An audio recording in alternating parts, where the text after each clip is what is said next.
Look at this move.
Look at this.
Because it was Canadian and Canada sucks.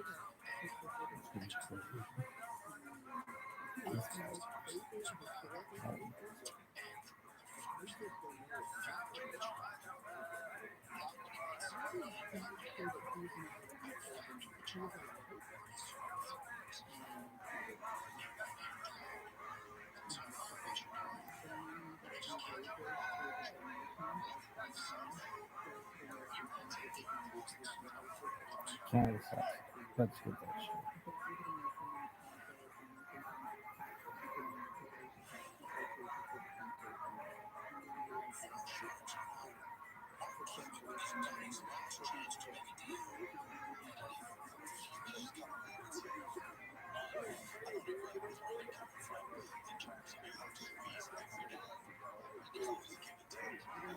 Yo, dog.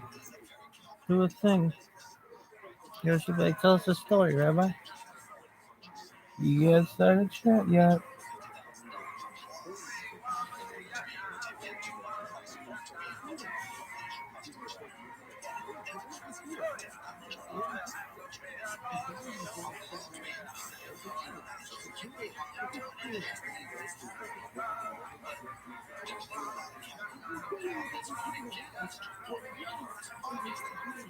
Yo, should like tell us a story?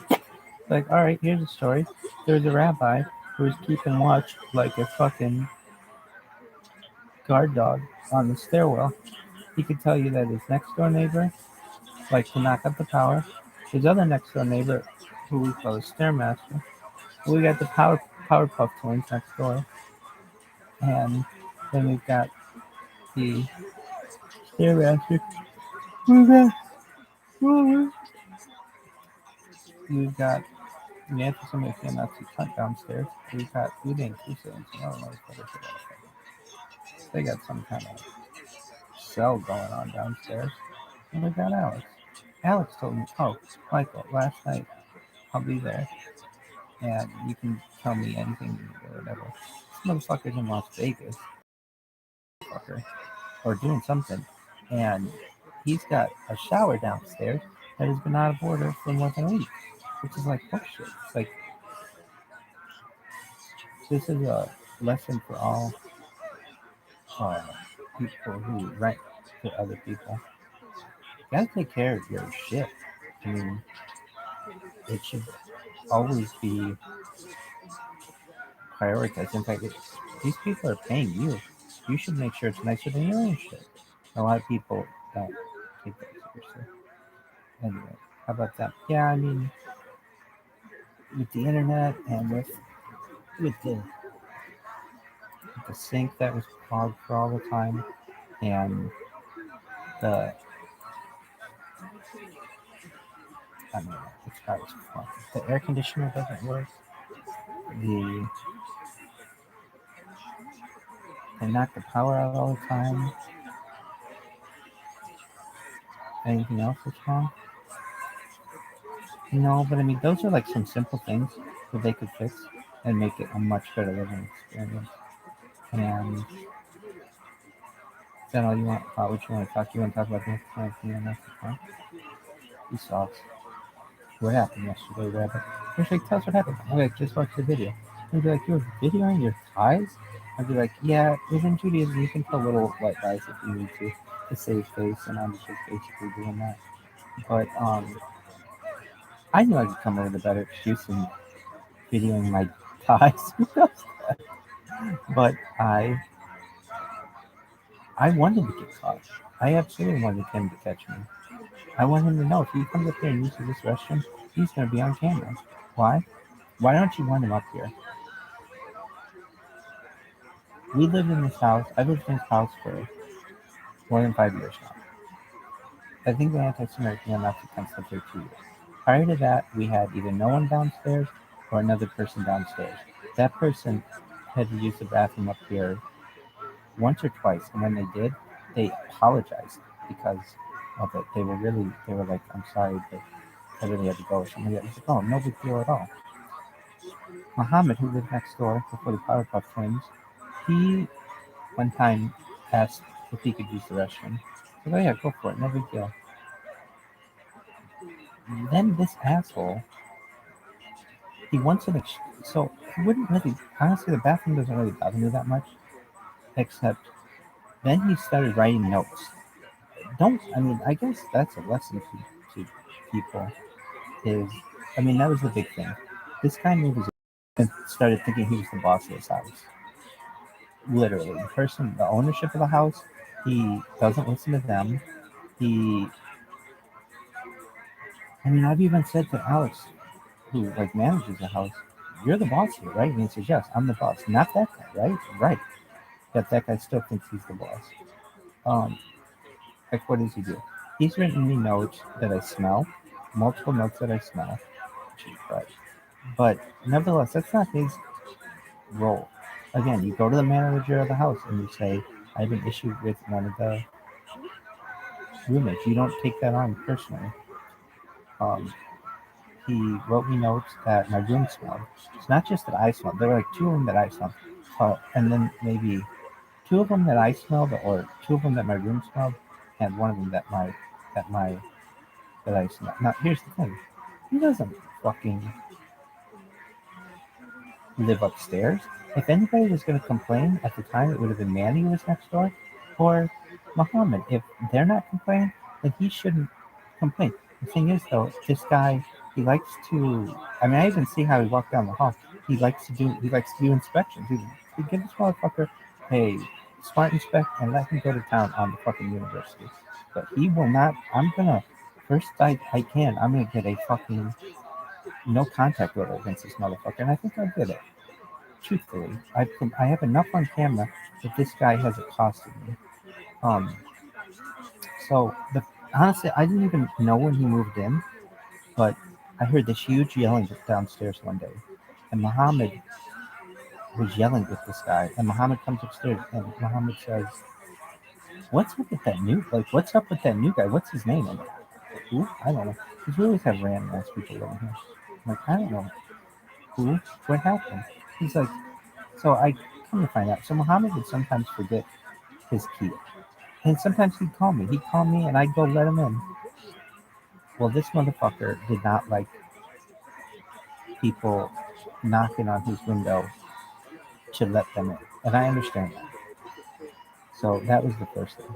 Second thing, uh, there were some other things that went on, but then with one time I did not have my key with good reason. It was justified why I didn't have my key, and I knocked on his window, and he comes and starts. Now it was late at night. He comes yelling at me.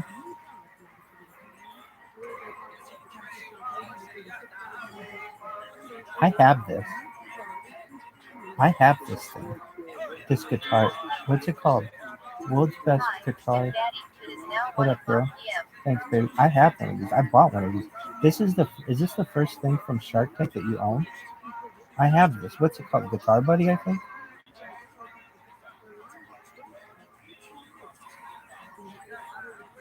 I have one of those though. Have you ever used it? No, because um, I'm, I haven't ever been at a time to play guitar. So we do nothing all day. I know, but that was another thing. This motherfucker came upstairs once. One time I was playing ukulele, and he came upstairs, and he was just standing by the fucking door, by my door, and I opened the door because I was like, "What the fuck is somebody doing out there?" And he goes, "Do you hear a guitar?" I'm like, "I don't hear anything." And it's like, so what if I'm playing guitar? It was like 2 o'clock in the afternoon, and it was very light. It's like this is a loud house. You hear these motherfuckers next door. You can hear their fucking television going. You got this next door guy who's screaming to fucking Chechnya or some shit. Even sometimes you can hear Roland singing music or on his phone and stuff, even though he's pretty quiet. Downstairs, you can hear these motherfuckers talking all the time or laughing, or Alex even on his phone. So it's not like the common areas are always silent. It's not like it's dead silent there. But this motherfucker, I just remember being like, why the fuck is this new guy coming upstairs to use our bathroom? And the bathroom is already busy. If we've got 3 people here and 3 people using one restroom. Downstairs, they had at the time 3 people using one restroom, but their restroom is different. Their showers get separate from their bathroom, which is easier for them. And up here, if somebody's taking a shower, you gotta wait 30 minutes to an hour sometimes for them to get out of the bathroom. Depending, I mean, not usually, it's not that long, but a lot of times down there, you don't have to worry about that. If someone's in the shower, you can just use the bathroom. So this motherfucker, I started to get the idea. Well, this guy just didn't like me. Um, and he wanted to get me kicked out. And like when I had my car parked outside, he called the city and said that it was there too long. I'm almost certain he did.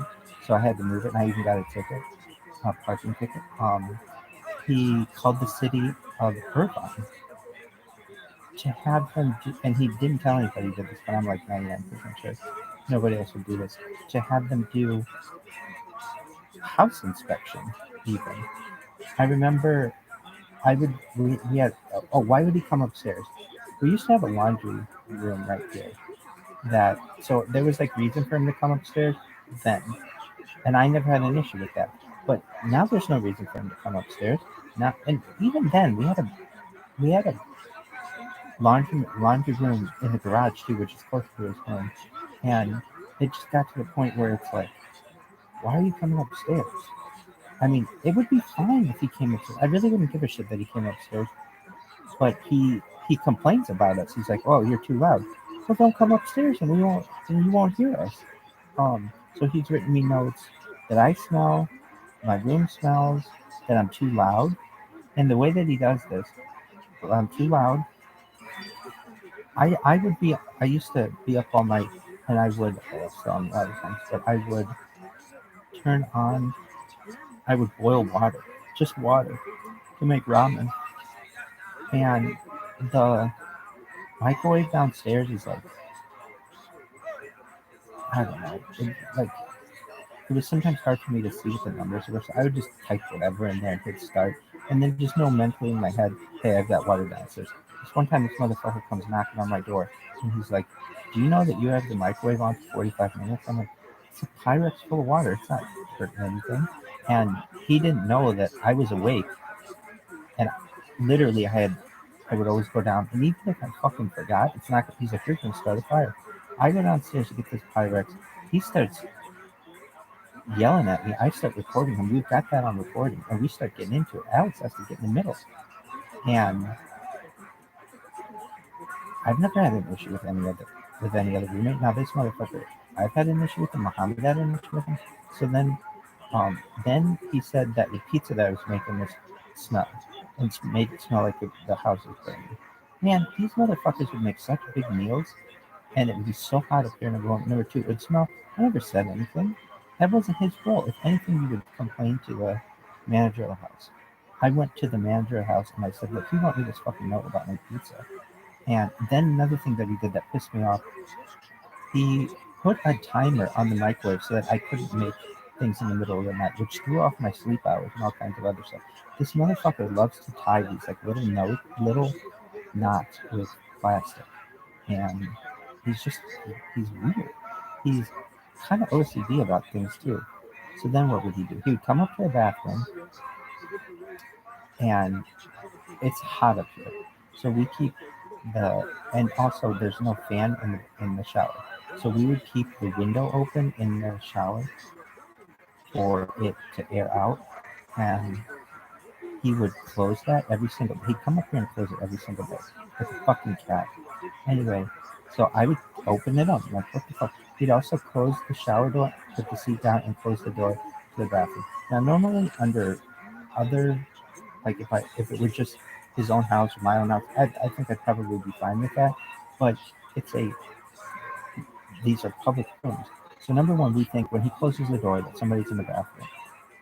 And so you gotta go to the bathroom, it's like somebody in there you don't know. Number two, him closing the window caused a mold issue because the bathroom wasn't airing out.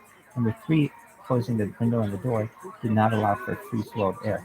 Number four, closing the shower door meant you just had to.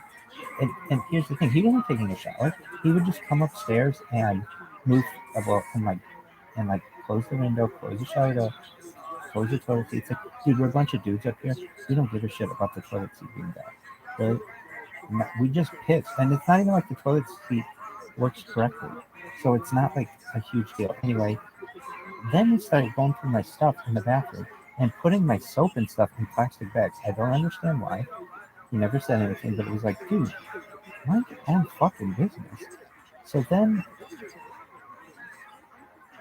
I told Alex, this guy and I are going to get into it. I mean, I said to him, I said to Alex, do you want me to use the restroom downstairs? Because it's almost like you don't want me using the restroom downstairs. Because I will fucking sit in that bathroom for hours if I need to, just to prove my point. Alex is like, no, I mean, you shouldn't have to use the restroom downstairs. I'm like, look, we have a restroom upstairs. He's got a restroom downstairs. These people next door, they have a restroom in their bedroom. It's not like I fucking knock on their door to go use that restroom. We all basically have arranged spots. And that isn't to say, and I even said this to Alex multiple times, if he has to use the bathroom in an emergency, which happens, go for it. That's fine. I have no issue with that. But not every day, which is what he would do. And he would come up here, he would go through my stuff in the shelves, and then he wrote us notes.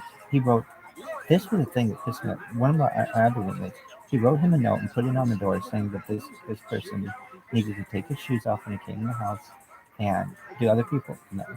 And whether they do or not, I mean, it's like, that's not this guy's role. If the manager of the house wants to say it, that's fine. He wrote him a note and saying he was too loud.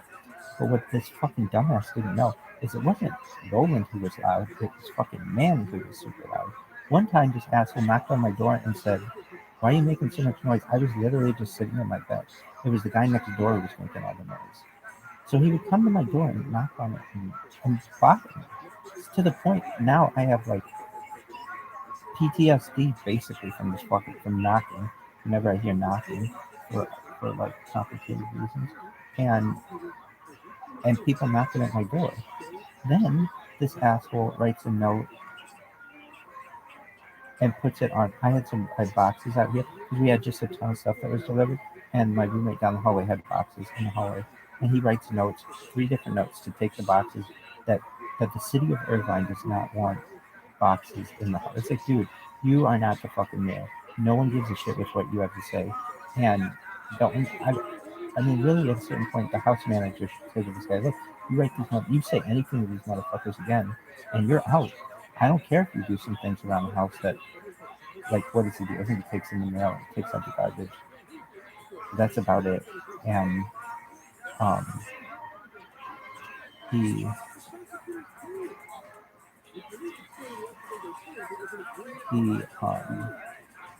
I mean, I'll do that stuff for him just to get this motherfucker out. Anyway, then he kept going up to, kept using a restroom, and it's kind of one of those things. Leave it the way you found it. Well, he would leave it the way he wanted it, and so it's like, dude, this is your restroom. If you want to live upstairs, that's another story. So I said to the house manager on I said it to him at least 4 times. One time I ran out. I can tell you, I ran out in the middle of the street one time and said, I don't want this motherfucker using the bathroom upstairs. I had to use the bathroom very badly, and this motherfucker, he uses the bathroom for a very long time as well. I mean, I don't know. I don't time myself, but I guess you could. And I don't think I use it as long as he did. I think some clients have done. That's the other thing too. He smells up the bathroom. It's not like he just goes up there with this. It's like he saves all his shitty, nasty dumps to take them up here, so that I have to smell it. Anyway, then then this one time he wrote me a note about I need to get my own microwave and not use the microwave downstairs, but it can't be in the hallway. It has to be in my room. It's like, dude, who are you to say all this?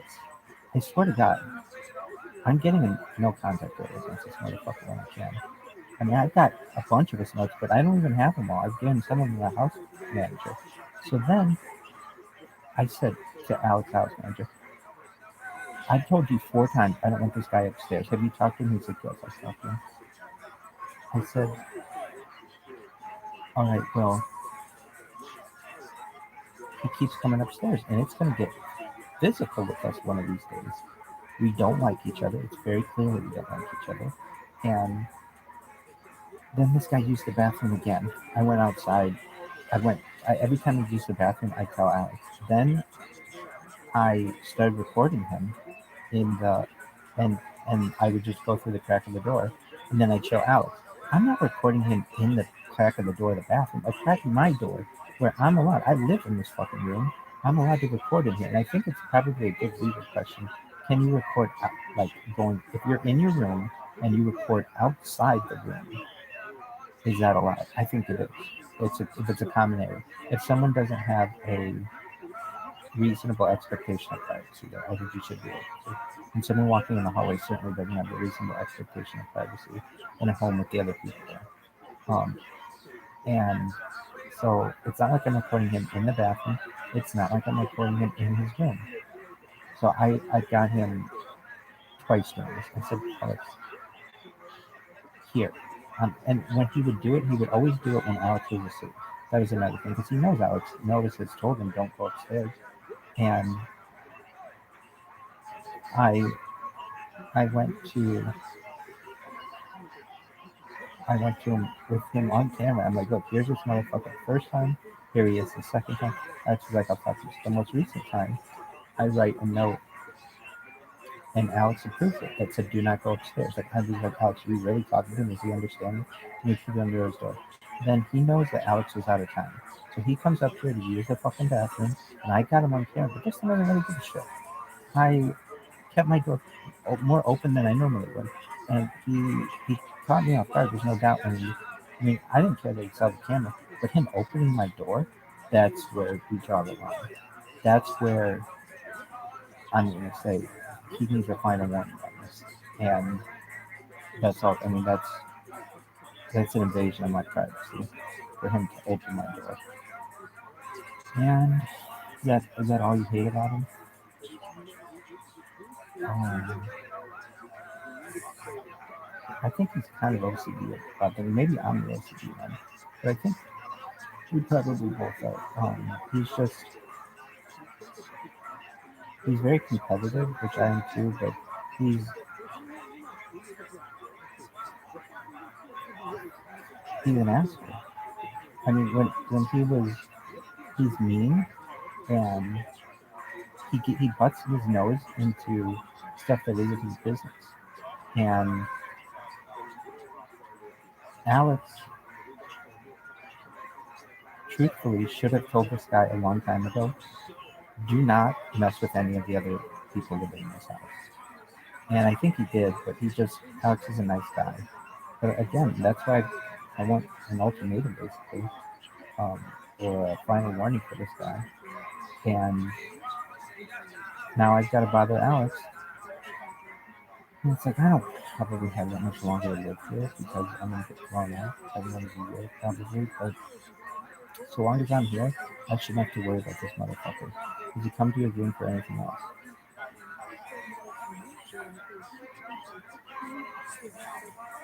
I don't know.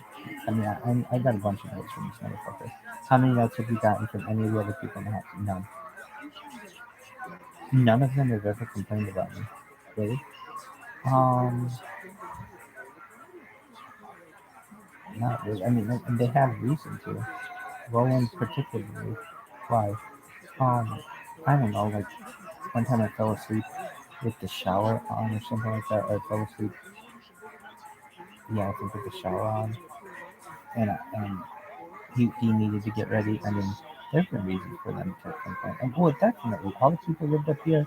I had my shit all over the hallway for like a year. No one said anything until this motherfucker moved in, and then he got mad about it, and they called the city. We were gonna have to have city unit inspections because of this asshole. It's like, dude.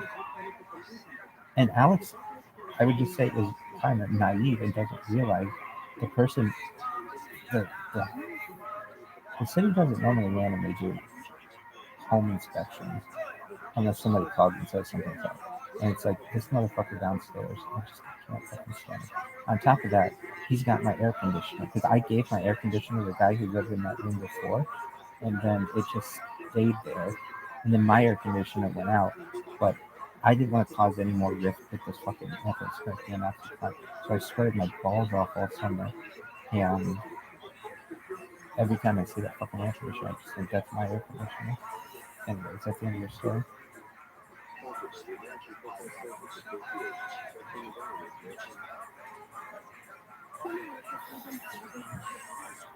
I mean,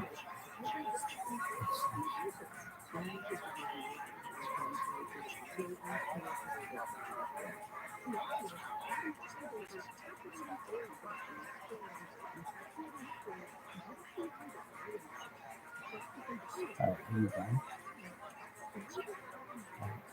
That's how much I hate this motherfucker. So, if any judge ever sees this, well, and then he comes to my door and comes into my, and then he kicks my door or punches my door, one or the other. And now he's getting physically violent. I got it on camera. So I think I could get a no contact order against this person for his harassment. Truthfully, I'm not saying I've been perfect, but we have a way of addressing these things. I do not rent a house from this fucker. He's not the house manager. So he should basically stay out. And is that the end of your story? Yeah, you fine. Go fuck yourself.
Now I got this motherfucker looking check.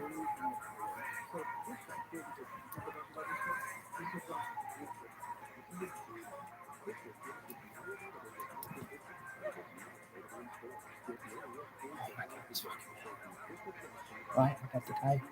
fucking downstairs taking a shower. He's absolutely allowed to. He just walked in on me in the bathroom. Really?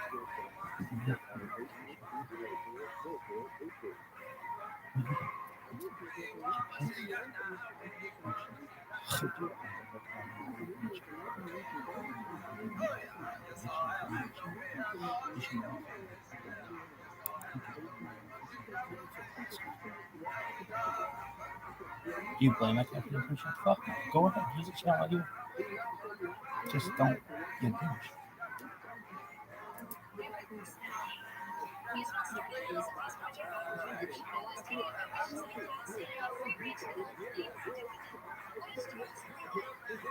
Maybe Truman's out making fun of you.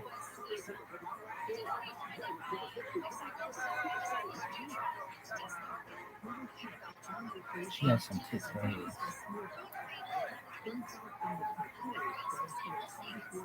Really? Yeah, I would never see this girl.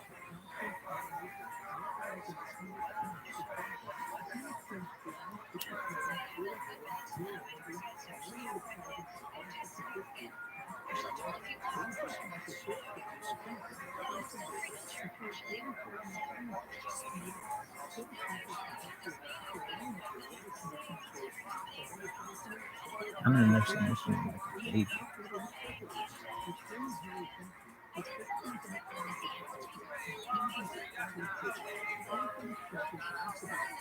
One time I was fucking this little blonde, and I just said to her, she's just a huge titted little blonde, and I said to her,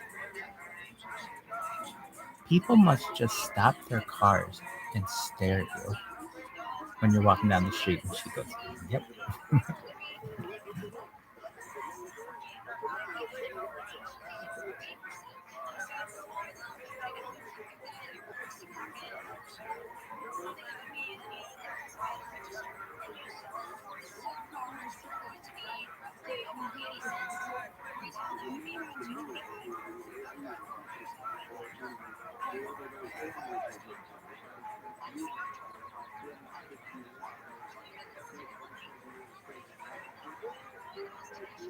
Damn, this girl has a chest.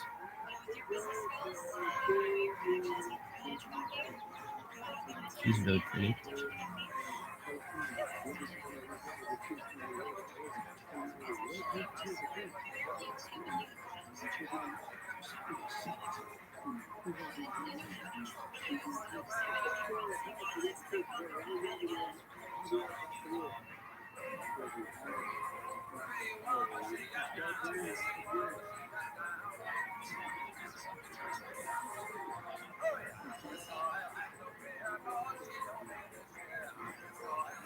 She looks like a baby, right? She looks like two girls.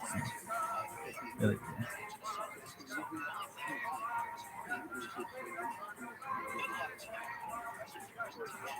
I'm impressed with those goddamn Golden Globes you got hanging off your chest, girl.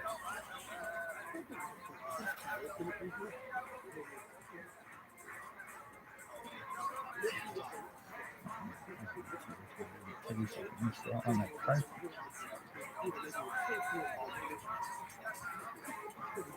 Jesus, man, I just.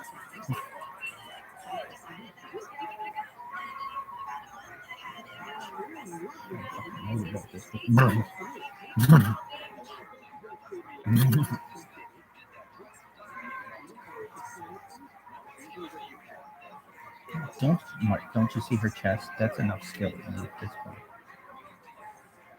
This soap should be called Huge Titty Girl Soap.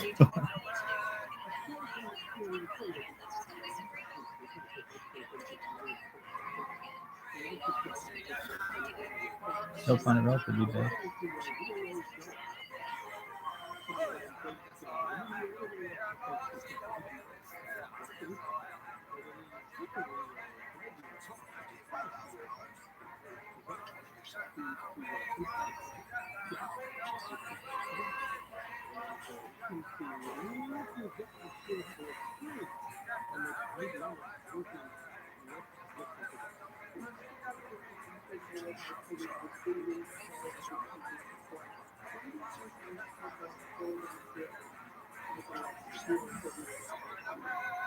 Kim Kardashian's on Last Man Standing. Good for that, yeah. They're working on acting jobs.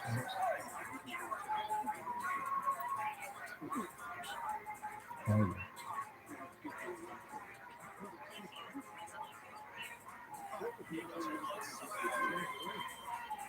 This bitch looks up on me also. Both of them.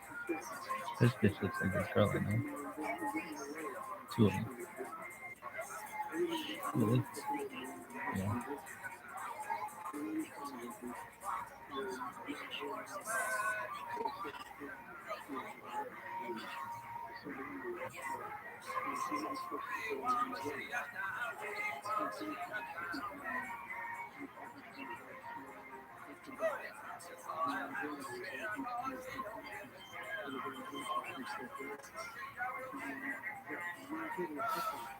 Ladies, you can have my whole stock portfolio. You can have all my crypto. You can have my pajamas. Just let me get a look at one that's under the hood there, bro.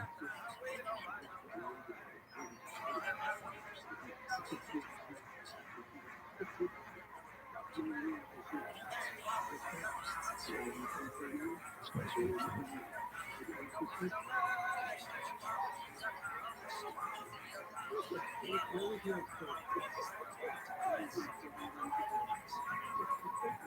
Damn, girl, look at that chest, though. Damn.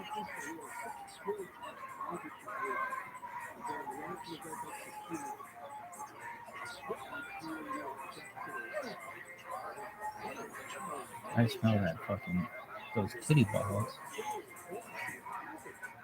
You want to design this?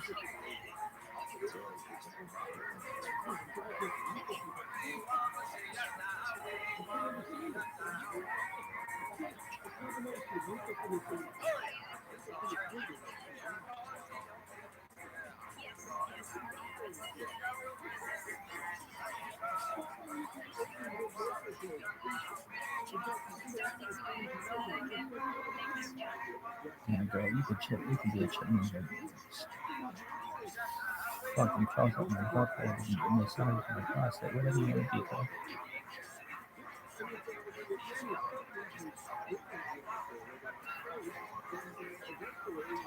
I want to motorboat this bitch. No.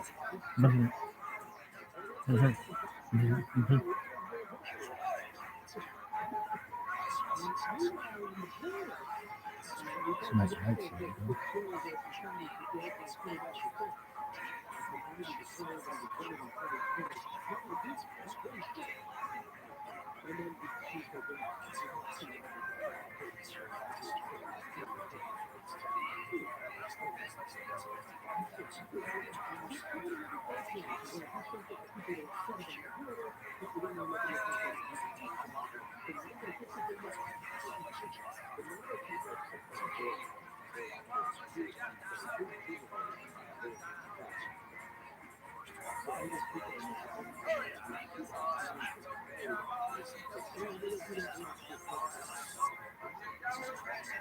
But have you seen this girl's chest?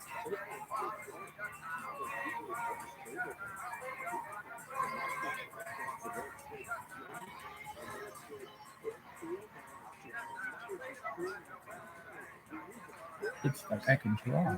It's like a big W.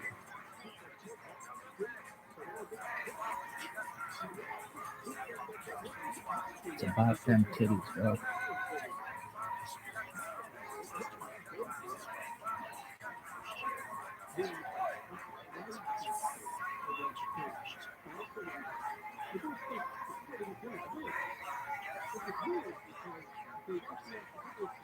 Her chest. It's her chest.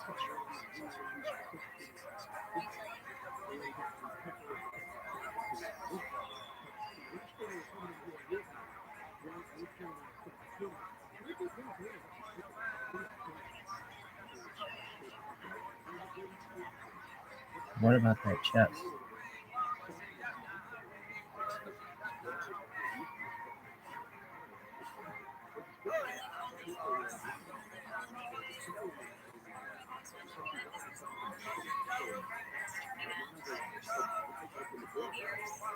So is that chance.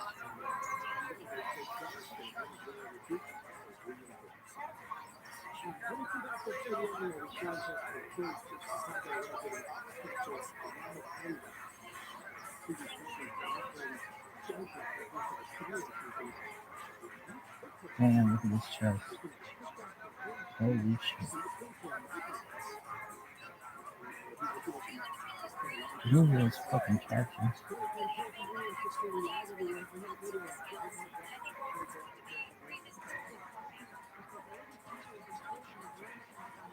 Yes. Okay.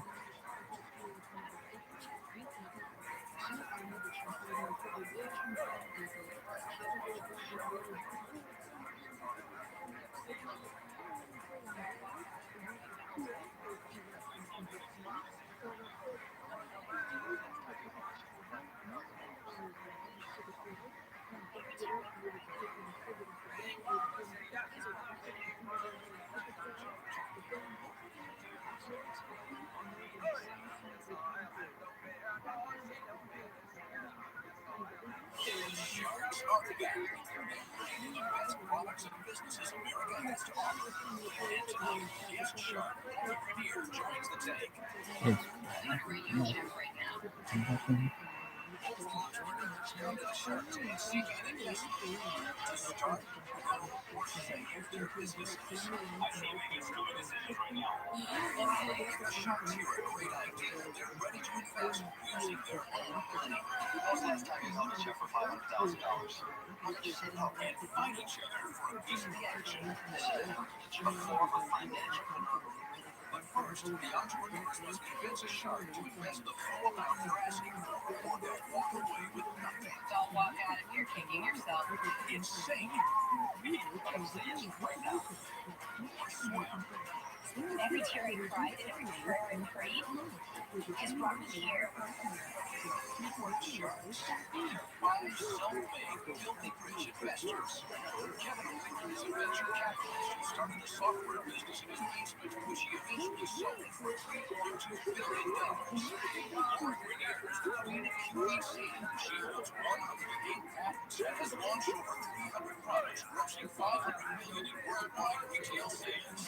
David John is a fashion and branding expert who brings homemade hats and t-shirts into the globally recognized fashion brand. 3, 4, 5. The son of a neighboring factory worker is now technology mogul, who sold his first Indian companies for over $350 million. They are a self-made billionaire entrepreneur and the outspoken owner of the 2011 NBA champion Dallas Mavericks.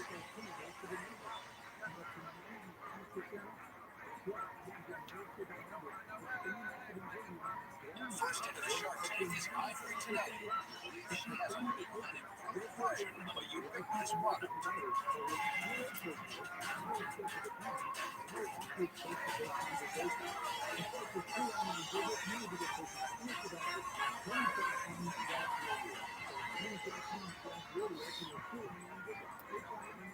Hi Sharks, my name is Ivory Tonelli from Irvine, California, and our product is the Swill.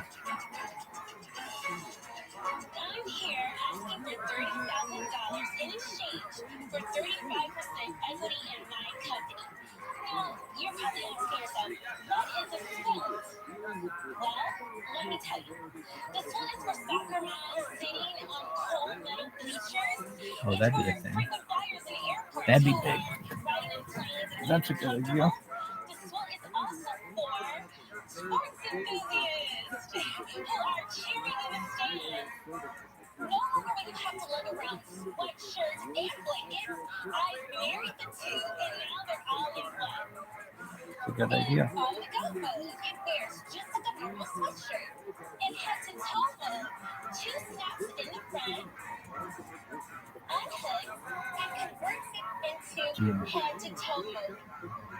In head-to-toe mode, it has a foot pocket. And one of the wonderful things about the foot pocket is that it is lined in water-resistant nylon. Meaning, if you're sitting somewhere and it's like damp or disgusting things on the ground, all you have to do is wipe it off, roll it back up, snap it into place, and it's right back to on the go mode. I just have one question for you guys. That's Who's ready to what get you're cozy asking. with Just me? happens to be. How many have you sold? So far, we've only sold 100, but that's just because we've been at multiple marketplaces. That's why I'm here today. People don't know about it, but if they knew about it, they would let it. That's always the problem, isn't it? Don't you hate it when that happens? I know. So what would you do? I mean, We need website optimization. So what we do is we change the website around so that it's search engine friendly. And because I know when people know about this product, we are going to sell out of what we have. So what we need is more inventory. you said you're in some stores. What kind of stores? And Oh no, I said we're in. I have done marketplaces, meaning I have gone to a marketplace. flea markets, that type of thing. Exactly, and people have said, you guys are too big for this. Like, we've actually been there and people have come up to me and said, you guys are too big to be Have here. you gone to a store, knocked on the door, and said, here's what I got, buy some? This is the beautiful thing about it. No one has really seen it, so you guys can take this wherever you want to take it. We're not tied down to one chain or something like that. Wonderful. So I'm going to offer you $35,000 of David's money. 20%. Johnny gets 30. Don't you think it looks like a 13th century monk would wear? I mean, look at it. I keep on waiting for something to pop up here. Are you saying it's ugly, Mark? I'm not saying it doesn't work out. But I look at it, I think 13th century monk, Grim Reaper. I think if I put one of those on, I fall flat on my face because I trip on it. I just can't get my arms around it as being a success either. So with that, I'm out. You came here for David. He's the FUBU guy. He's done this sort of thing before. Go get him. This is for any of you guys. Some people are, that one blanket with sleeve that made millions. Nothing is silly. Here's the thing. I'm very good friends with the guys who did Snuggie. They're my commercial partners. And they have sold billions of dollars in Snuggies. They were everywhere. Totally My parents had saturated. Do you Snuggies see the Snuggie anywhere now? in my parents' Exactly. basement. No. And the reason you don't is because the market is just completely saturated with it. And the problem is Snuggie is this. And the problem is the quilt is really just another iteration of the Snuggie.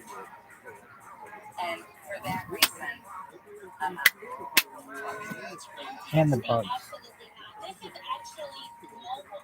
You can't take the Snuggie outside of the house or else it's fair. It's crazy, right? You can actually wear this out. I don't know if it's attractive. I won't wear it. Eva, and you wear it. There's only one path for you to get that money, and it's David. I'm out. Go get him. I think when you roll it up in your on-the-go mode, you got it now, it looks like you're wearing intent. I don't find it attractive. And it just doesn't flatter you. You're looking woman, so I'd use that because we're all trying to lose our minds. We're just made of it. So I hate it for that. But we all know that the real opportunity is between you and David. And I'm going to end it over here by saying I'm out.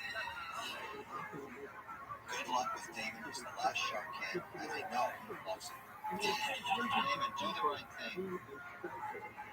I think that you have a lot of drive, and there's other things that you'll do. You'll learn from this, and you'll create something else. But I can't add any value to you, so I'm out. Oh, Dave. Good luck out here. Good luck. Thank you. Kind of easy. Snuggie's dead. Please hold hands and then vote your silence for Snuggie.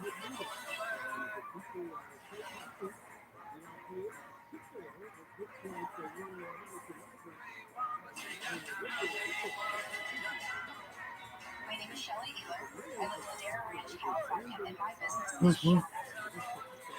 My husband, Brian, is my high school sweetheart. We've been together for 22 years. And now we're What mother do of two you think? adorable boys. My boys love going to the pool. Yes. They're always a hassle. hassle to change them. The wet clothes are stuck to them, and to try and get them off while keeping them covered is really a challenge. And I can't This would be offer a big. solution. Right now I'm selling every single thing from my house, and it's a lot of work. I need help. The recession hit Brian and I really hard. We own a printing business that just was not in recession. Brian and I had to sell our home, and we had to move. It's been the most difficult thing I've ever been through in my life. I need this deal with sharks. My family's future drivers in it.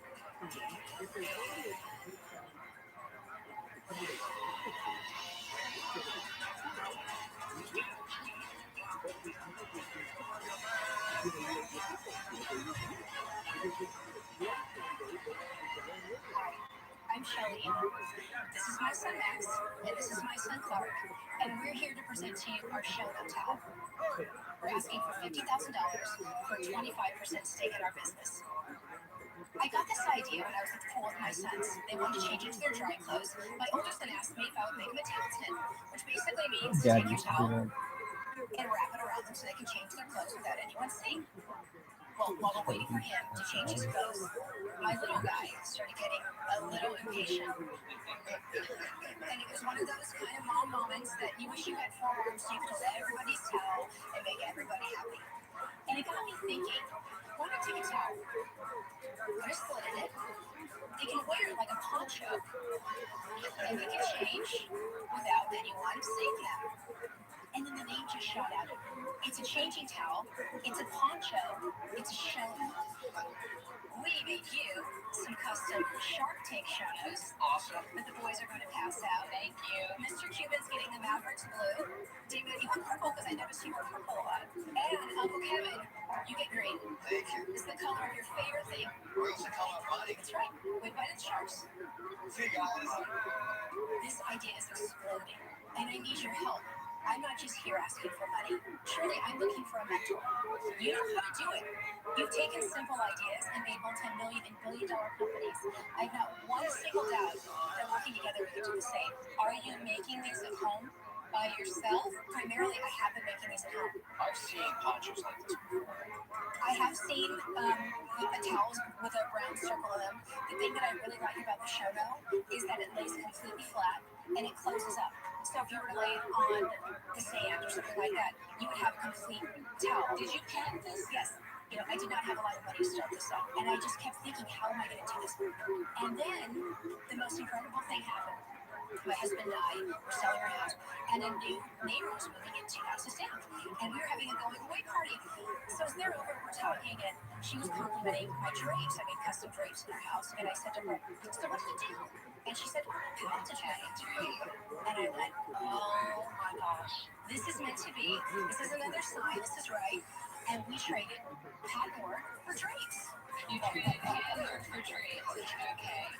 I have to tell you, when I saw this idea, I said, this is huge. I've got to take this big. And then I thought, okay, water parks. That's the perfect place to showcase this towel. I came up with the idea of putting the custom name of the park on the ribbon. It's making the perfect souvenir and great advertising for the park. I've gotten an account so far with Legoland, California, Six Flags Magic Mountain. It was a hit. How much do you make the product? It cost me $6.50 to make this towel. And you sell it to the water park for how much? And then retail for how much? I sell to the water parks for $9, and I sell retail for $19.99. And the water parks, how big an order? Now we just started, so it's not huge. My biggest order right now is from Legoland, California. They placed an order for 240 towels. So far, I've sold $15,000. So Shelly, there's a bit of a problem here. $15,000. It's pretty well nothing, to be honest with you. Your enthusiasm is good, and I have to admit, but so are even the sales. We have a very, very seasonal business. It's stock heavy, it's winter capital, look like how they sell through. The focus seasonality that I do not find attractive to the investment. I'm out.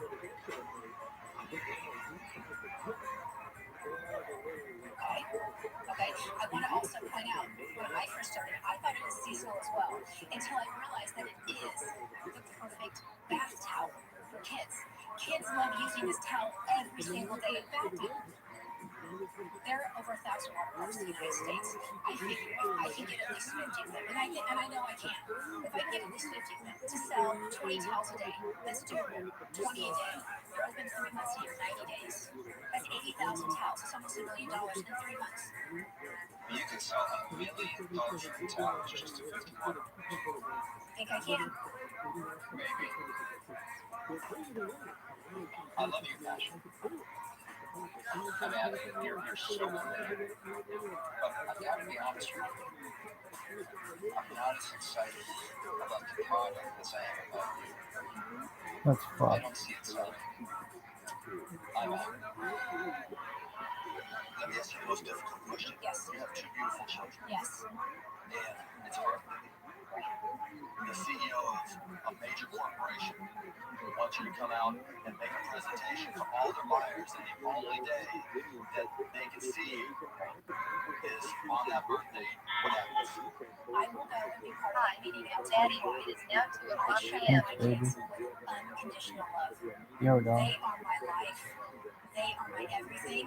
Yo, They know how much something I like I'm love gonna them. die. It doesn't matter where I am. They love me so much and want me to succeed so much, they would push me on the plane.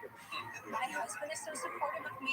I would not be here right now if it weren't for all that support. I am not here standing alone, I'll tell you that. You know, my husband and I get hit hard with the recession. I've never been through anything like that in my life. We've had 4 really rough years. And I had to say, every tear I cried and every prayer I prayed has brought me here, right here to this moment in front of you. And I would not change a single thing. I know it's meant to be. I like it. I mean, if the sales are really challenging and you're saying that the company is worth $200,000. Okay, I understand that my numbers do not reflect that, but I have to tell you, I have a call into a connection with Disney right now. And it's very recent. I haven't heard anything back, but I'm going to keep working until I get it. Well, Shelly, I'll offer you 50,000 for 50%.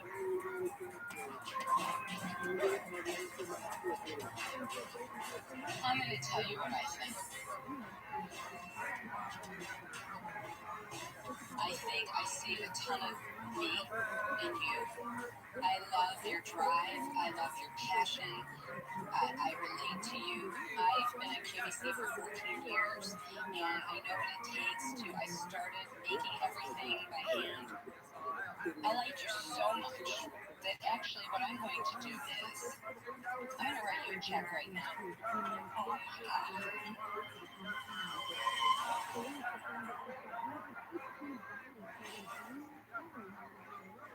2 sharks are out, and Shelly has 2 offers on the table. One with an interesting twist. I'm going to write you a check right now. Oh my God. For the $50,000. Okay. For 25% stake. And all I'm going to ask of you is that you put all that drive and enthusiasm into helping me and you get that into every single theme park that there is across the country. Hey, what am I chocolate? What's going on? Go for it, Lord, So yeah. maybe we need to do $50,000 for 20%. The check's written, Shelly. Shelly, let me just add something here. I see a lot of potential. And to me, that potential is worth more than $50,000 for 25%. So I'll offer you $75,000 for 25%. Shelly, what's the advantage that I have over these other sharks here? QVC and I'm a woman. We speak the same language. And you know that you and I are going to have a great time working together. And I think with my ingenuity added with your ingenuity, we will turn this into a dynasty of more show notes. the CEO of Six Flags, I already work with the CEO of Big Bad Leon and buy my baby face off on top of himself. Yoshi. I've been a vendor, JC Penney's, 20 years. That means leave me a lot of money. And I'm probably selling already $2 million a year. And I'm gonna match his $75,000 for only 20%. I'll match the 75,000. Stay at the 25%. It's right here. You can grab it. What a great cat. Dude, very funny.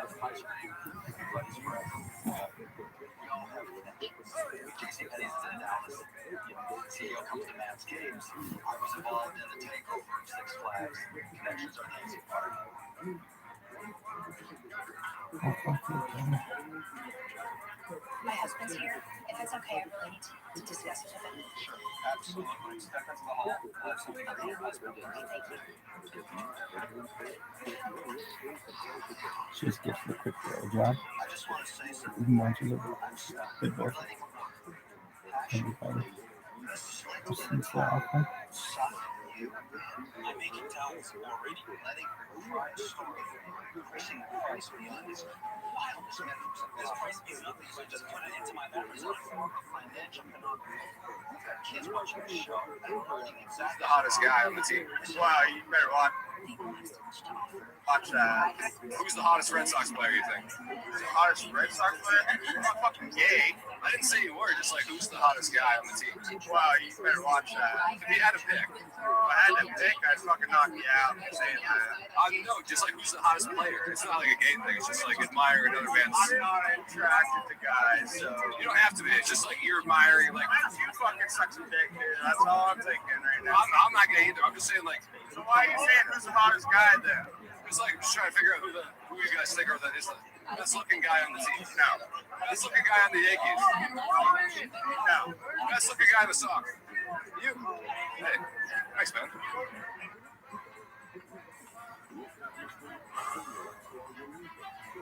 Because I'm indifferent, I'm going to tell you this.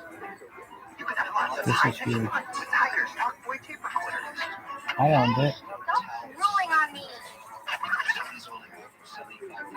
Hey, stop ruling on me. David has speed control. Hi, kids. I am so humbled in this moment. And I thank you all so much for hearing me.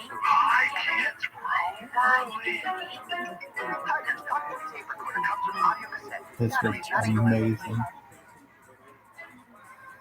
I have to say, I'm going to go with Ow! Lori. I apologize. Dad, don't cover my camera. Elizabeth, don't cover my camera. Don't cover my camera.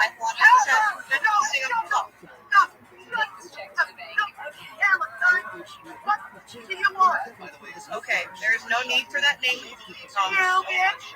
But you know what? There's no need for you to be all secret street and cover the camera. What do you want, man? That's an officer safety protocol that we use. No, that's not really. I know for my safety protocol, you ain't covering my camera. You're violating constitutional right.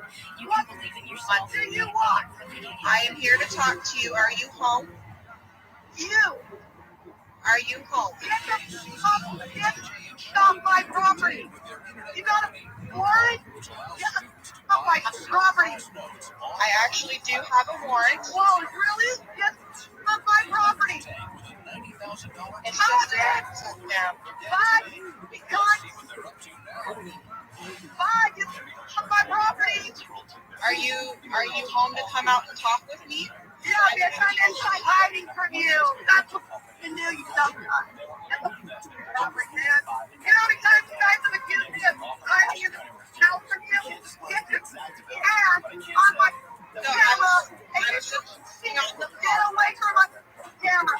Get off my property. Right now, get off my property. Are you? Off my property. What are you not covering?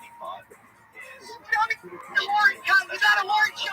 John, you're losing connection, ma'am. Nightly cut. That's off my fucking property. Are you able to restart or No, something? no.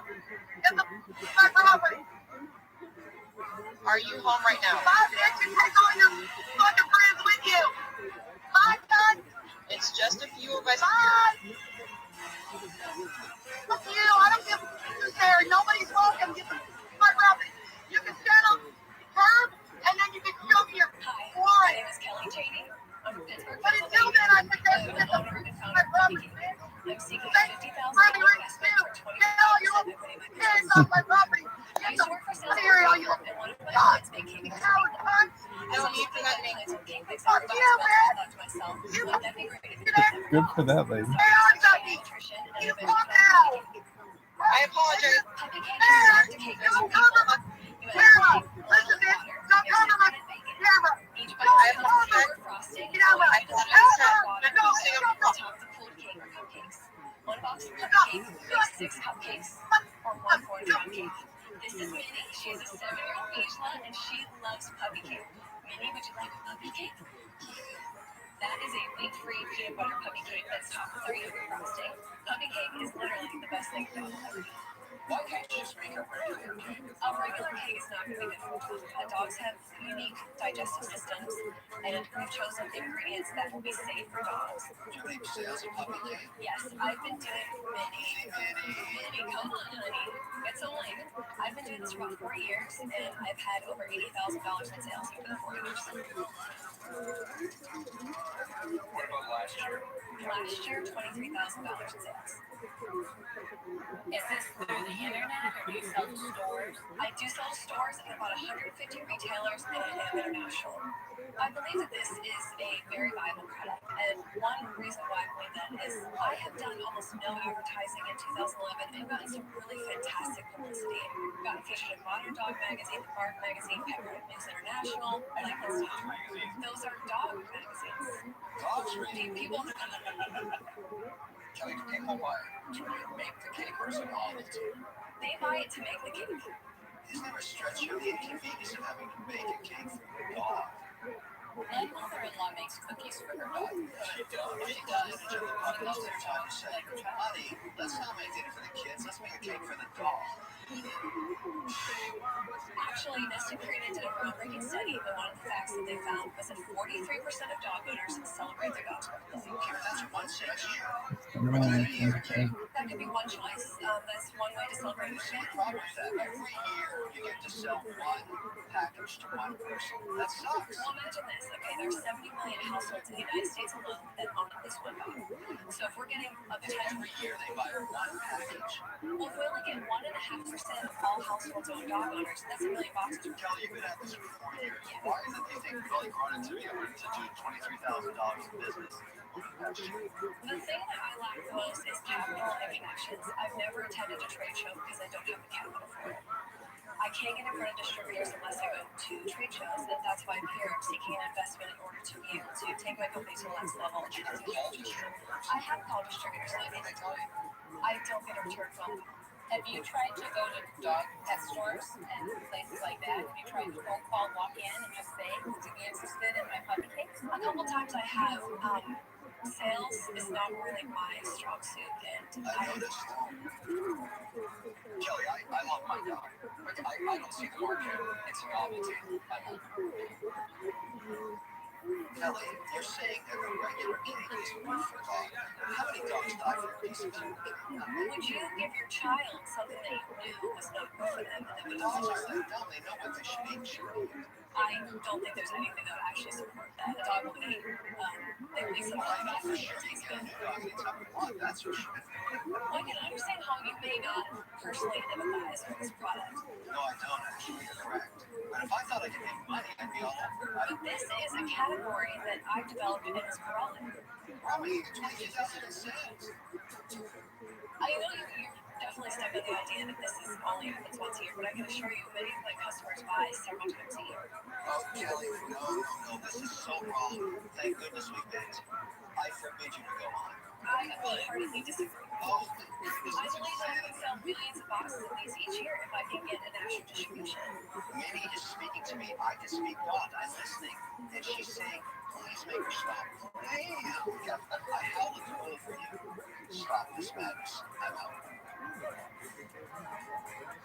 I'll tell you what I think. I love that you created a birthday cake for dogs. I think that's great. I agree with Kevin that the problem is you're too limited in your market. People that have their dogs love their dogs, and they will, I agree with you, spend a ton of money on their dogs. But if you had a full range of specialty gourmet foods for dogs, which I think you should maybe leave here and think about, but being just one birthday cake for dogs, I don't think that you're there yet. So,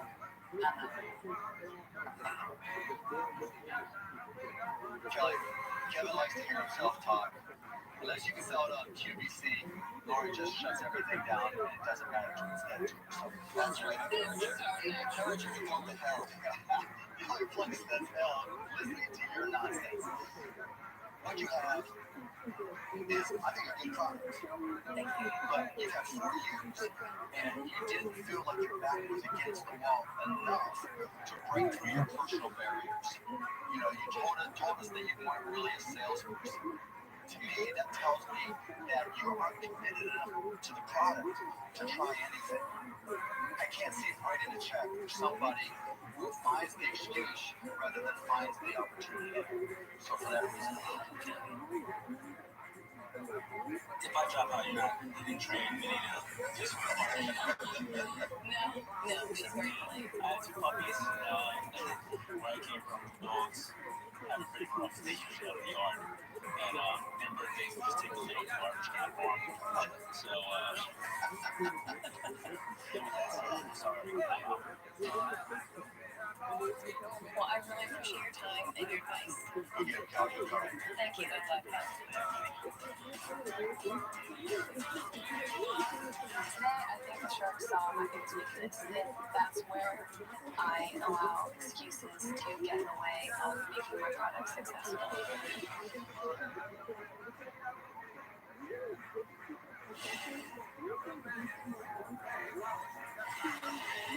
next into the tank is Eric Cordy with a unique way to maximize the life of a beloved beverage.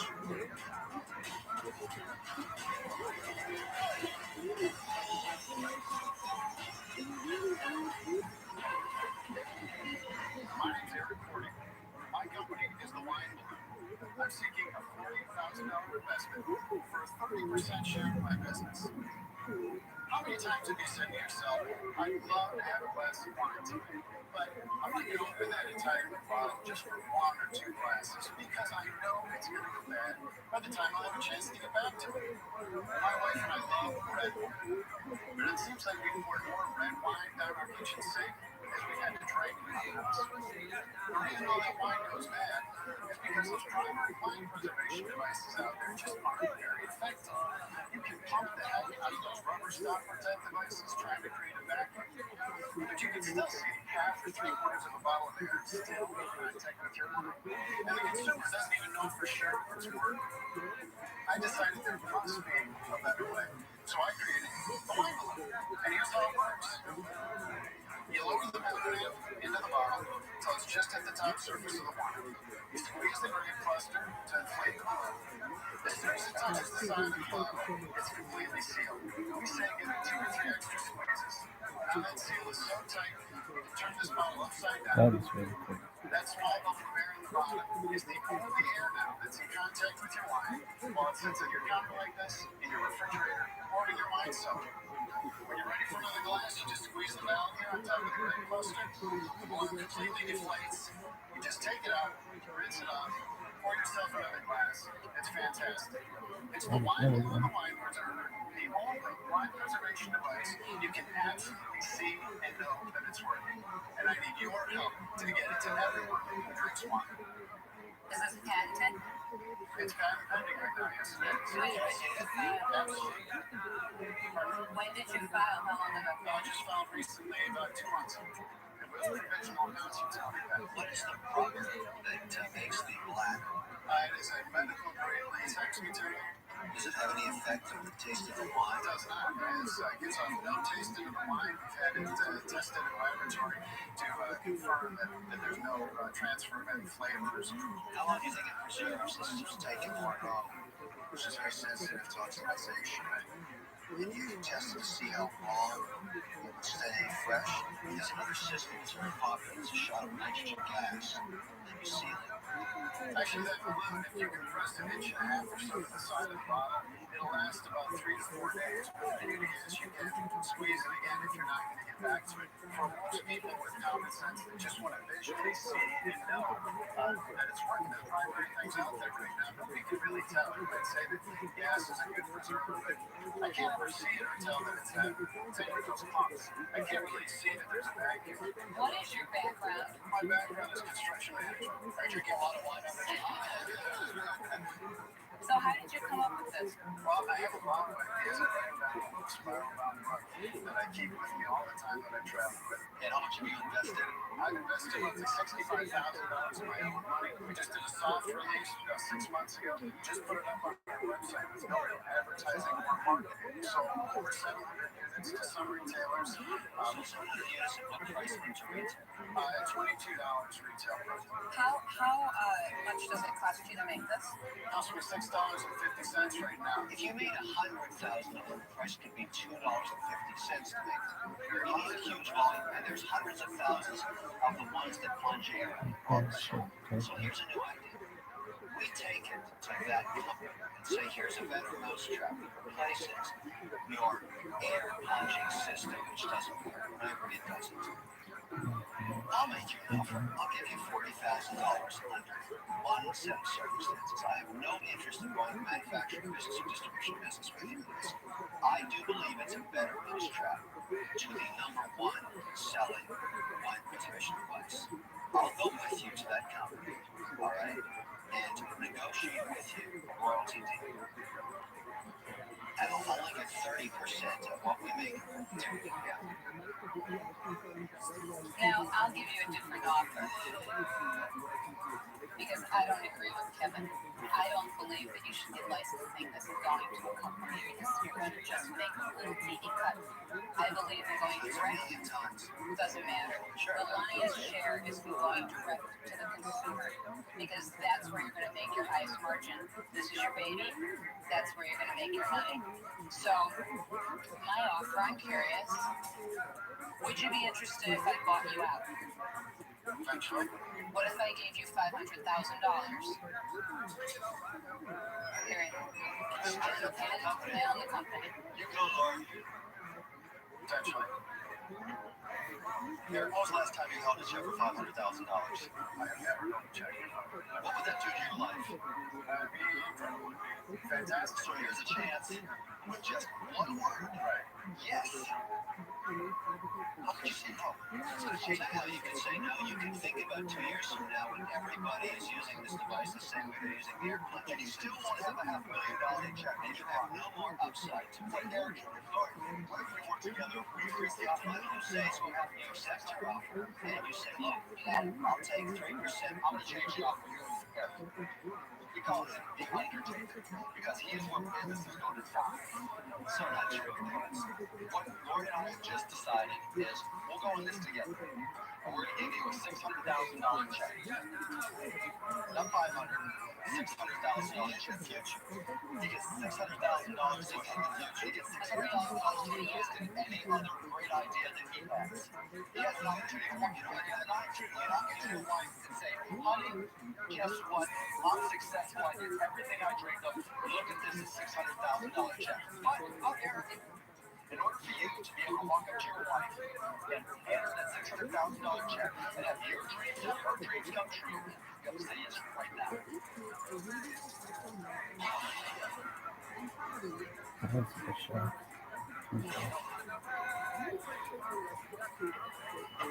Eric has 2 offers on the table.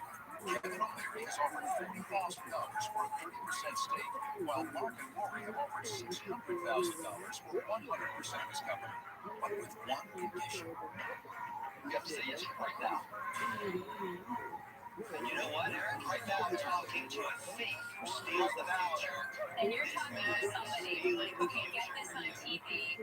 It's a highly developed item. You won't participate in that. This is a thief. It's not silly. Yes, my man. You're the man to know you have to keep your future. Always keep a taste of your future. That's how you get rich. What he's talking about, if this works as chump change, he's stealing the future from you. He's a thief. What if we get 2% royalty? No, we're taking all the risk. Say yes right now that because it's written, I'll tell you one thing. I can't tell you how many people have come up to me with great ideas and they dicked it over like 1% or 2% and ruined the deal. And today they're kicking themselves because they're sitting there with nothing. Let's do that. Let's not take 1%. Let's make it 2%. I'm out. Look what you just did. Sorry to hear that. You know, take our offer, take the 600,000. 2% is not an option. There's no 600,000. He said he's out. Mark is out. Mark, would you come back in if he's... You better take that deal right now. Don't forget my offer. You don't want to walk out of here. That's nothing. Has anybody offered you 600,000 in a single check one time? Bam. Have not. And this is your defining moment. You should take it. Where are we right now? We're at 500,000, and if Robert wants to go in with me, we'll be at 600,000. No royalty. Want to go 50-50? What?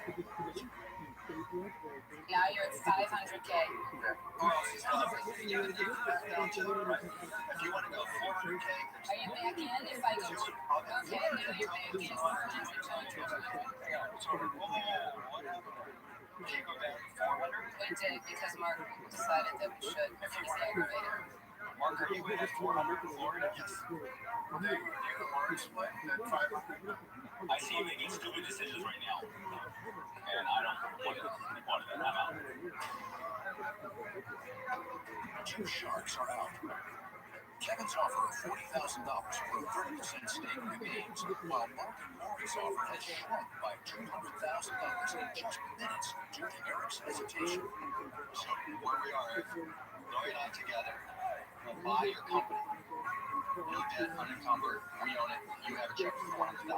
Eric, think about what's happened here in the last few minutes. $200,000 just disappeared, just like that. Are you going to let another $400,000 disappear?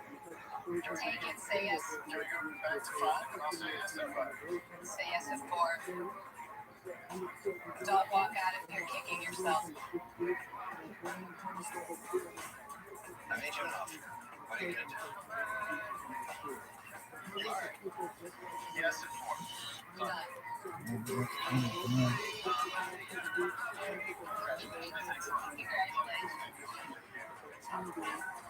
You almost went to zero.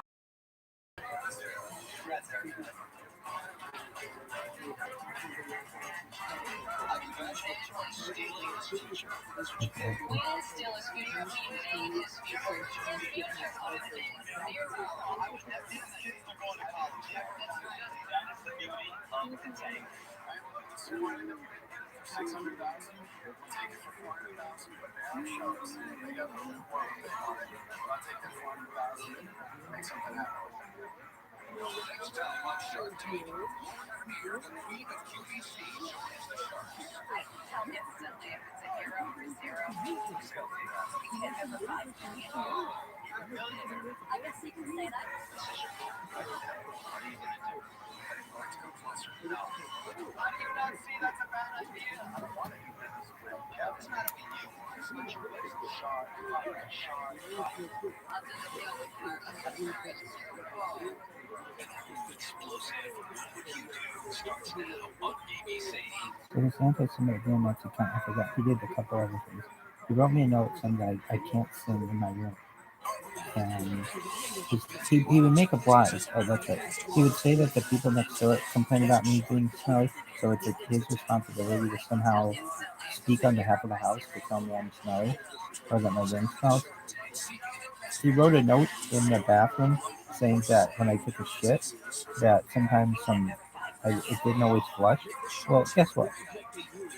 If I get flushed, I don't have to sit there and watch all the shit goes down. I just assume that it was. But I remember he even wrote like brown float. He wrote it on a piece of duct tape. He wrote, it was like something like, attention.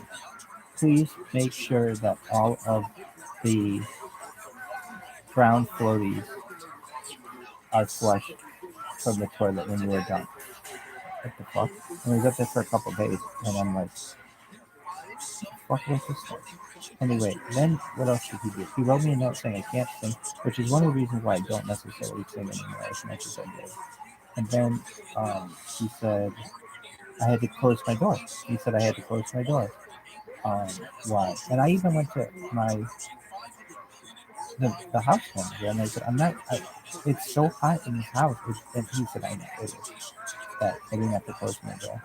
So I wrote a note saying, I didn't show it to you because I have evidence of it. Do you think it'll do anything? It better fucking do something.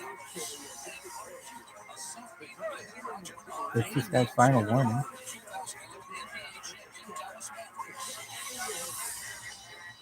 Here you go. Final warning. Please do not go upstairs without my permission. You will be asking about to go upstairs again. Why? I mean, because like Alex doesn't know what the fuck to do. I have to kind of know if he knows what I'm saying. His English is not that great. You just tell him, dude, your English isn't that great. You know some things, but other times it's like, I don't know if you necessarily understand what I'm saying to you. And so I went downstairs and I showed Alex the video, and Alex was like, oh no. Like, I know. But like, he didn't even see it yet. He was talking to somebody else. Like, I don't give a shit. Then what? Then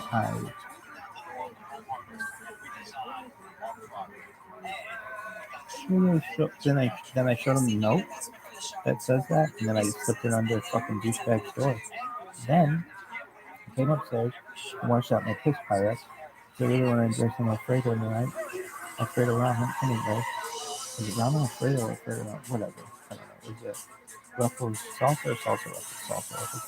Anyway, something on the sauce. Anyway, then what? Then I started washing out, and then somebody opened the door. I thought it was going to be Reese. I was going to like, you motherfucker, you came up here again. But it was some other guy. That guy took a 5-minute shower, 10-minute shower max. He was in and out.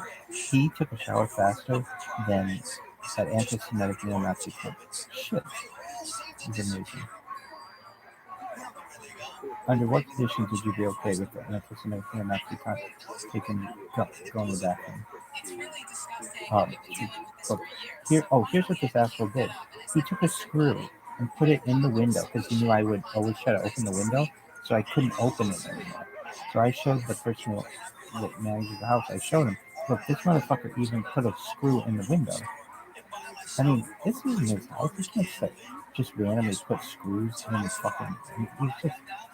I would be like, who raised you? He'd probably say the same shit to me. But I'd be like, what person raised you with such audacity that you feel such accountability for a house that you don't own, that you don't manage, you just frankly, you live in it, and you're going in areas that you don't control. He probably said, "What? Who raised you?" Like, oh, Jesus, wolves. But that's neither here nor there. Anyway, I'm gonna get a fucking no content order from this guy. And if not, I don't know. Probably be so late. Anyway, are you? Yeah. So if any fucking judge sees this, you better grant that no contact order, or everybody will be pissed off with you.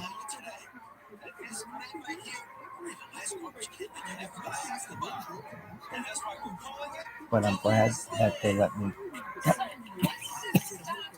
write that note. Just peeling it right off or gnawing right through it.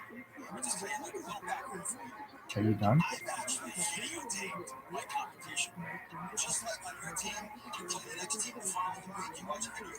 Watch video just like me. This motherfucker uses the bathroom. Let's set up a camera.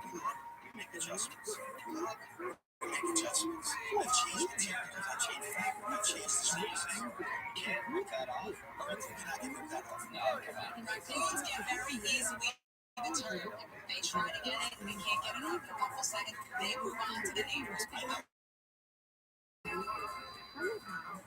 Are you done? Has this guy done anything else to piss you off? The thing that really pissed me off was the microwave. This motherfucker put a timer on the microwave. This really pissed me off. He put a timer on the microwave so that it would shut off at midnight and turn on at 4:30 because he knew that's when I would use the microwave. And I wondered first, I was like, what the fuck is wrong with this microwave? That it wasn't working. And he didn't tell anybody. He didn't even tell the person who managed the house or the homeowner that he was putting timers on their appliances. I'd be like, who the fuck raised this fucking Satan? Anyway, another thing he did which fucked me was remove the Wi-Fi extender. I just saw him taking it one day. I'm like, what are you doing? He's like, oh, and then he would knock on my door. He's knocked on my door at least 3 times. Come into my room one time. And he knocked on my door because he wanted to know why I had my own Wi-Fi channel. It's a long story. Basically, the house owner gave me my own Wi-Fi channel that I don't use. So basically, because he wanted to monitor it because I was using so much upload speed. Anyway, so, and then this asshole, I had my own Wi-Fi extender, and this asshole took it. This anti-Semitic and Nazi cop. I mean, I've had like 12 or 13, what, maybe 20 run-ins with this asshole. I have at least 7 notes from him. He wrote 3 notes for us to move these boxes in the hallway, and none of us did. Actually, I just took all the notes, and so the other units is anyway. I hate this guy. But I'm glad I got to write him a note. See, here's what I do. If something is bad, I go to the house manager. I don't take it up with the person. Why? Unless it's really minor. Why? Because that's what I've been asked to do, and that's what you do. You don't want to cause. I mean, it's one of the reasons why you have a house manager. Anyway, are you done? No. Are you relieved? Well, if this motherfucker comes upstairs, he's gonna be on camera, and he can do whatever he wants. He's gonna be on camera. I think that's gonna be a deterrent to him now. It better be, because he.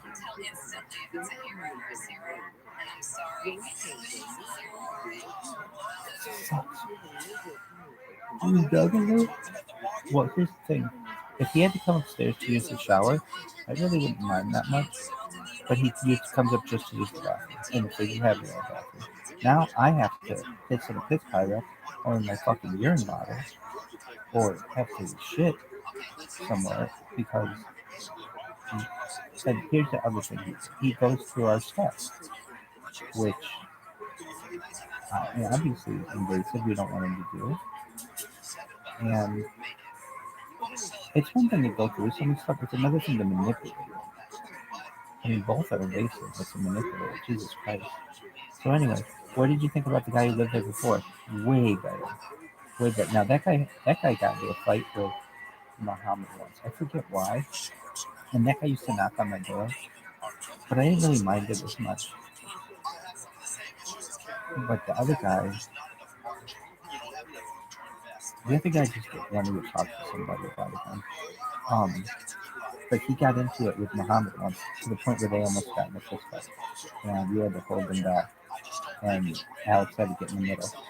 But that guy was way better than this guy. It's like, dude, literally, these people and I next door, we even live next to each other. Muhammad and I never got into it. We lived next to each other 3 years.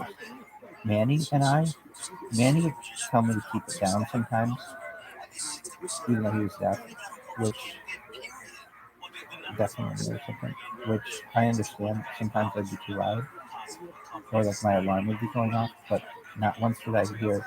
Manny and I always handled it well. Honestly, Bolin and I have always handled things pretty decently well. I've lived in this house with 10 different people, at least.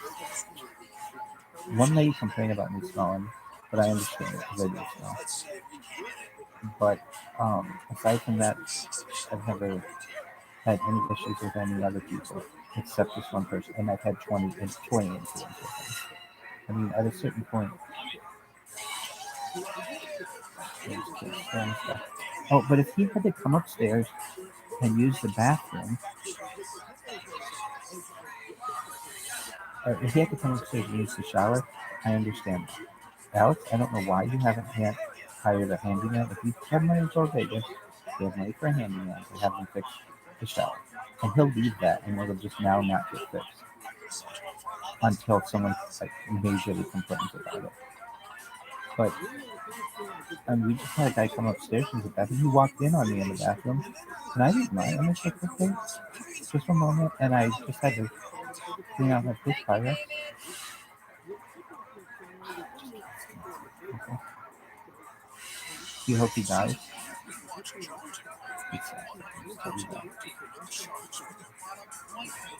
That's a good idea. Alright, is that the end of your story? Well, shout out to Alex for at least letting me send him that fucking letter. And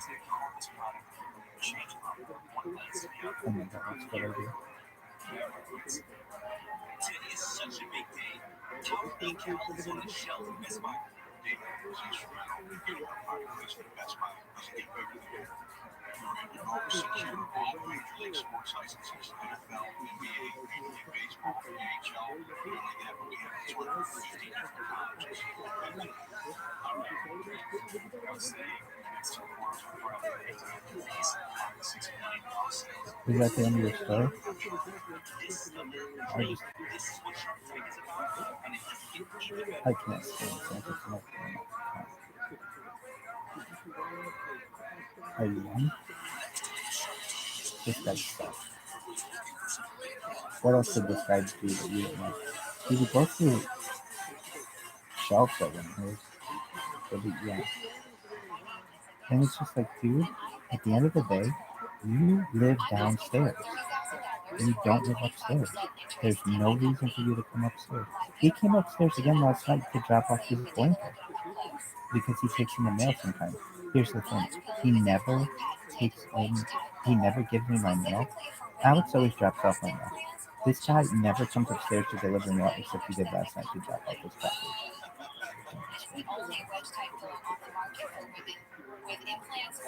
Implants. Good for you, leg pillow. That's the way to sleep.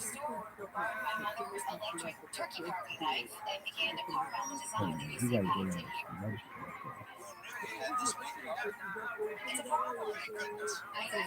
I knew this was one of the guys who wanted to get Alright, are you done? It's fired. How many women would you say have breast implants? Well, there are 5 to 10 million women worldwide that have breast implants. Absolutely. This sucks. We have to get to before the ledge pillow becomes a fact. Steve got and above really would need the ledge pillow. How high can you go? Well, to be honest with you, I think bra sizes go up to sort of double K. In the US, This would have been a double K. yes, the idea is to minimize compaction.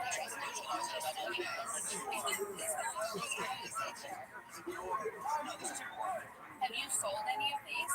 Oh yeah, absolutely. I've only sold 83 of them. 83? Yes, 83 of them. I only had a website since 2008, so it hasn't been very long. Since 3 years. So for 3 years you sold 83. I have absolutely no money for advertising, so it could be a fabulous product, but if you can't let people know. Some women with big balls, do they sleep on their stomach? Or do they over a course of time realize that it's an sleep on their backs? Well, they sleep on their backs now, they don't have a ledge pillow. Look, most guys in your area, I've been not to this. I've had the pleasure of being more than one over the last 50 years. How much did that cost you?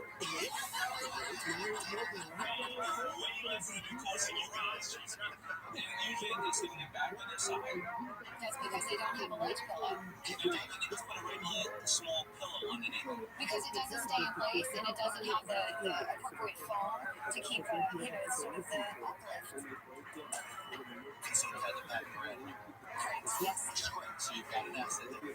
My concern is it's been 3 years. Well, to be completely honest, I am a single working mom, and I have not had the time or the money to devote to Legible that I had hoped. I appreciate your ingenuity. There was a problem. You were trying to find a solution. Exactly. Which is great. I personally, when I look for a product, some of the most important elements for me are broad appeal to the mass market, selling to the largest audience that I can, and I think that your product is just too niche for me. Well, I will tell you, the average bra size, and I was actually shocked by this, is a 36 double D in the U.S. So that would be, Listen, so you it's start just, with a quality of 50% of the population playing women. Then you say women with large breasts, smaller subset. Then you say women with augmentations, even smaller. Then it gets worse, Amanda, much worse. Only women that want to slim or their stomachs. Now we're down to a universe of 83, and you've met 90% of the market with your sales. It's overwhelming. Why don't you tell us you know what makes it nasty, and at the end of the day, you and I are very similar. We make very good partners. But it's a nightmare. As you found out, you have lived the nightmare since you brought this up. You sold 83 units. This product is not going to make anybody here any money. And you're very nice to you and say that, but either way, at least with me you get things wrong. It's a dog. Stop wasting your time with this. I'm out. I'll give you some advice. What I think you should do first is change the name to something that has boob, breast, something in it. But because it doesn't have broad mass appeal, I'm out. Amanda, you're not dealing with the facts. In 3 years, selling 83 is such a small amount. Women would have found you if there was a demand for it.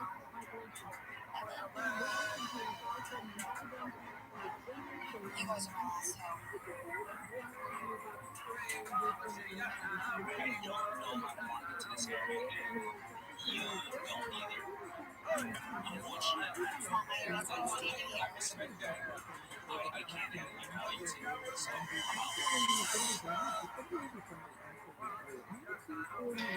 You're not an entrepreneur yet, and you don't want to.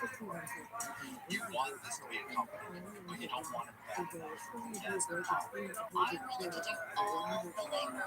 You just tell me what to do. And yeah, That sounds good. it's the truth. It's the truth. It's not. I'll tell you what.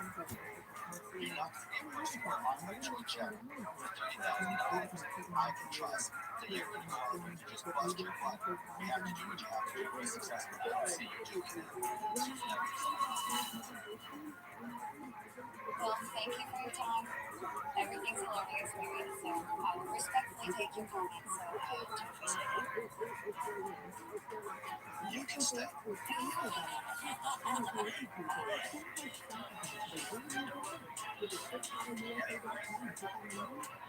dedication. Just a bad problem. Just a bad problem. It's just that the market that needs it is too small.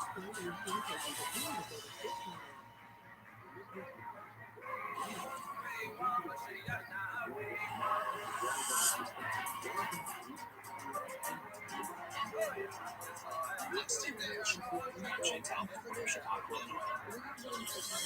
Steve and I have been together for the last 15 years, and for the last 10, we've been business partners. So, what are we going to do today?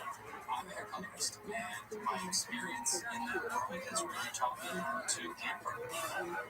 As a psychologist, I find it so important to teach my clients to relax and take a moment to take care of themselves. And we realized that this was our opportunity to put our patients together. And our product is amazing because it really adds that touch of elegance and luxury to somebody's day. And it gives people an opportunity to slow down and take a breath. If we don't get a deal from the sharks, it would be like the death of a dream. And I hate to see that happen. I put so much of my heart and passion to this. I hate to see that go.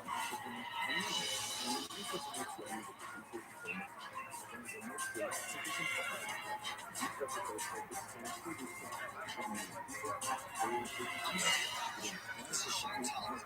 Our company is called Talbot Tears. are seeking $250,000 in exchange for 20% equity in our company. Talbot Teas is a cup of couture. Designed with whole beef teas and accessories that are steeped in style. They're chic, elegant, and glamorous. We are reinventing the tea experience of Ben & Jerry's reinvented ice cream. As a tea couturier, I weave together indulgent ingredients to create an indulgent tea experience. I have 23 designer tea blends that will wrap you in an aroma, beauty, and flavor that is pure indulgence. I think that's the water. Tea is the most consumed beverage in the world. The tea category is fast-growing yet uninspired. Talbot Teas is an affordable daily indulgence. We brought some today for you to experience. For you, we have green tea heaven. Or for you, we have blissful blueberry. Most wonderful Nestle chocolate almond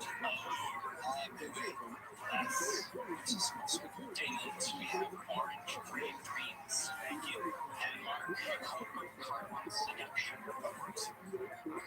What are your sales today? In 2009, we had $100,000 in sales. In 2010, we had $350,000 in sales. But this year, between purchase orders and what we sold, $500,000, then we have an busy season, which is fourth quarter. What is spiking you like that, though? 2010, we had a great opportunity. We wanted to pursue things. The overall opportunity is absolutely amazing. We had this fantastic spike in sales, and then after what we were kind of surprised by is that's when the opportunity started going. So all of a sudden, we had all these department stores, gourmet grocery stores, retailers, distributors. That led to our first QVC appearance. Did you see Laura there? I didn't see her there at the time, but I certainly knew she was there. How did that go? It was a success. We were just invited back, and they added 5 new items. So the first purchase order was for $20,000, and the second purchase order was for $200,000. Kick ass. Kick ass. Take it in. That's right. Why are you here?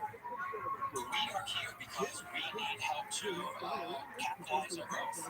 We are on a growth trajectory, and we've been doing this ourselves. But we don't just need the money. We are looking for someone to help with the distribution. Guys, talk to me about your margins a little bit. On $500,000 in sales so far this year, how much profit have you made on that? We're currently at a 50% profit margin, and we don't even believe that we've had scale. Before you pay yourself, Correct. How much is it? most of the tins that you see, 30 servings in each range, anywhere from $10 up to $15. Retail. Take that premium side of the tea category, that's the other price. That is the higher end. Have you tested your price point to raise it even higher? We have not yet, actually. If there's anything that we go up against each other about, it's about the price point. You think it should be higher? I tend to be somebody who likes luxury, so I hear it through the Just like the culture around the tables. How much money have you raised? Is it your own money or do you have external partners? We've invested $300,000 of our own money in the business. Wow. So you guys, you believe, just the two of you, and your 50-50 partners. Yes. So what do you do when you disagree? We've worked out a system. What's the system? He's all creative and stuff on his toes, and I do the business side, and he does the stuff on my toes. She what's the big plan? Tell me the next 5 years. If I can get you 50,000, what's the plan? The big plan is this is just the beginning of a lifestyle brand. I would really like to see more of the accessories. So tabletop, there could be some licensing down the road. What's the exit strategy? How do I get my money back? If we get a liquidity event, we will sell this company for 4 or 5 times earnings. You do know what you're talking about. We agree that we can grow this to $100 million in revenue. I think this is an incredible story. In that space, that's what I see. So I'm conflicted out. I wish that I could have been you instead. That's my shirt now. This place. You would not answer shirt. I feel like it because I was in conflict, so I'm sorry. I have to be out.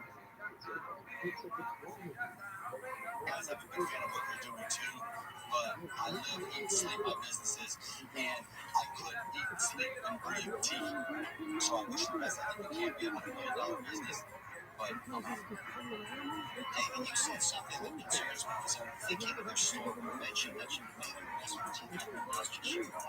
Speaking of that, I didn't know enough about it to get into it. I'm not trying to lock on now. I don't think this is a great space. That's why I got in. Your cat means the number one drug in the world. So, What I like about this store is although the categories might grow, it's also recession. People that contain. I like the store. I like what you guys are doing. I forgot it.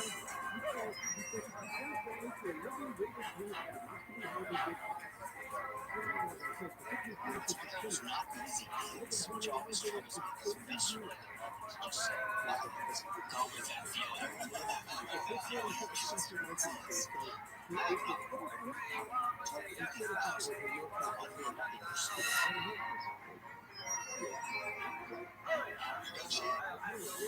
wondering if there's any other offers on the table. I don't know, guys. I love the product. You guys are great. I hate to agree with Kevin, but I think the valuation of his numbers are about where it needs to be today. I mean, you could prove us wrong in 2 or 3 years, but today, that's where I would see if $1 million in sales went into this year. I would give you 150,000, 200,000 over the bottom line. Give me the full value. I'm out. It's fabulous to be able to give big, and I know how that jumpstarts business. I'm not convinced that doing this evaluation that you've given would be the right deal for me. And so for that reason, I'm out.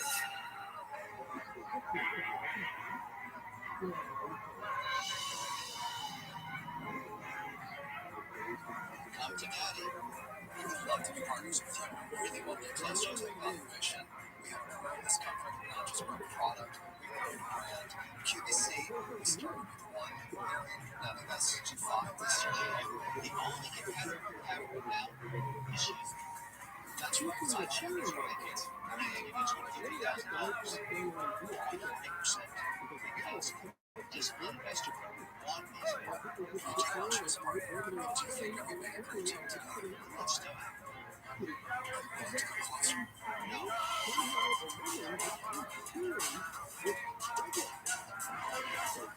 This is your boy right now.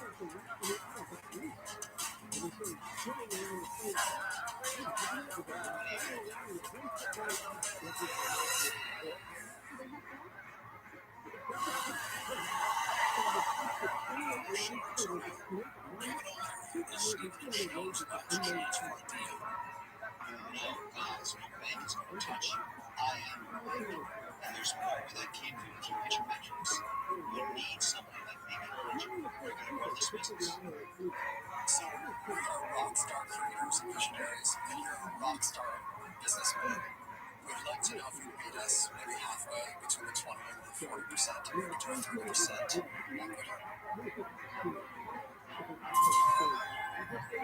I rarely, ever change my mind.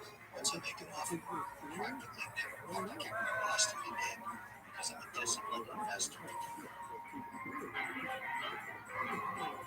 But I'll do the deal at 35% because I'm a rookie price. Got a good deal. Thank you. This is absolutely great. Thank you. It's excellent. Thank you. Thank you all. You know what these guys are? These guys are sick predators because they crack that same drum and they use Walter. I've never seen it. There's one person out there who's going to help us share what she's doing wrong. Help us make a lot of money. It's kind of a Nazi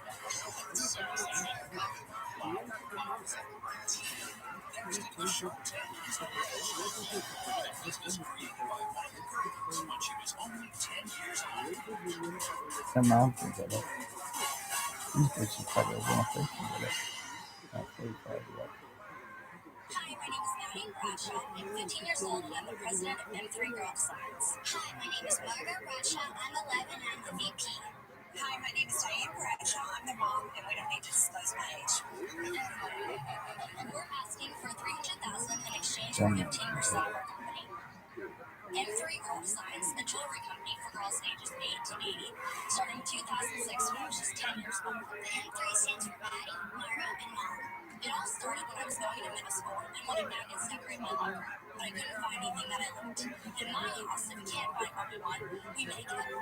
So I made my own magnets out of recycled bottle caps from my uncle's old-fashioned coach. I drew up some really cool designs like peace signs, balloons, and flowers. I put them into the bottle caps and I attached a magnet to the back. My friends saw them, loved them. We started going crazy. So I figured I came up with a pretty awesome idea. So I eventually created snap caps, the original interchangeable magnetic bottle cap necklace.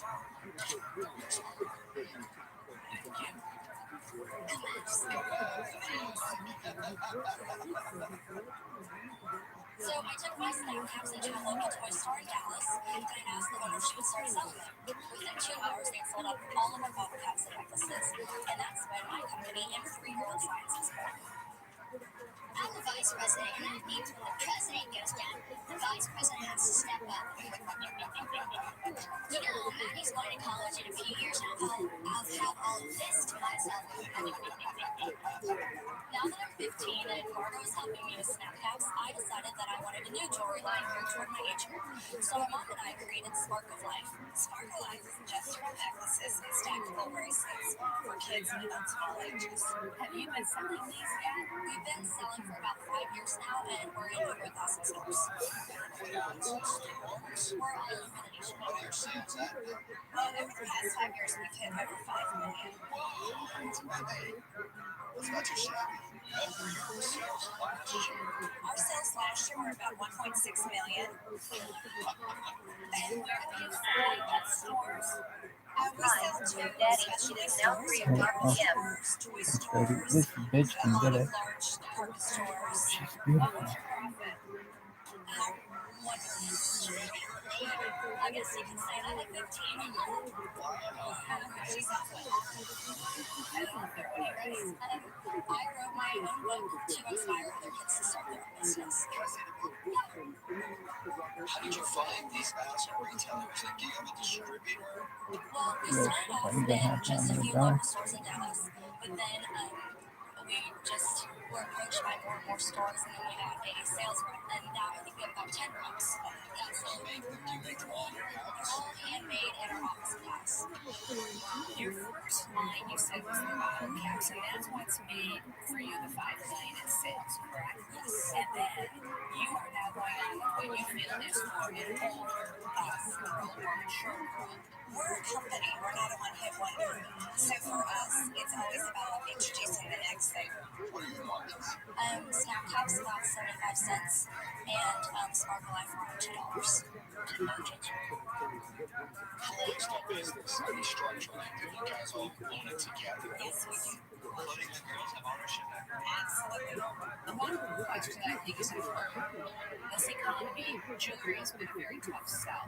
So how do you feel that has affected you and your sales? It's a $10 piece of jewelry. Is everything at that price point around $10? The most expensive thing is $10. You made money. You need good. And you made $1 million last year. You're asking for 300,000. Am I missing something? Well, we are in for global distribution. We're looking for a partnership to take us to the next level.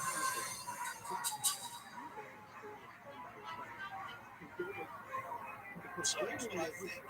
For 300K, I do a deal for 30%. Okay, I'm going to make it. What I would like to do is I would like to go in with Mr. from here. And, yeah, I'm going to go in with Mr. Yes, I will. I'd like to go in with Mr. Wonderful, except he needs to be a silent partner. And the silent starts now. And Ryan makes it too.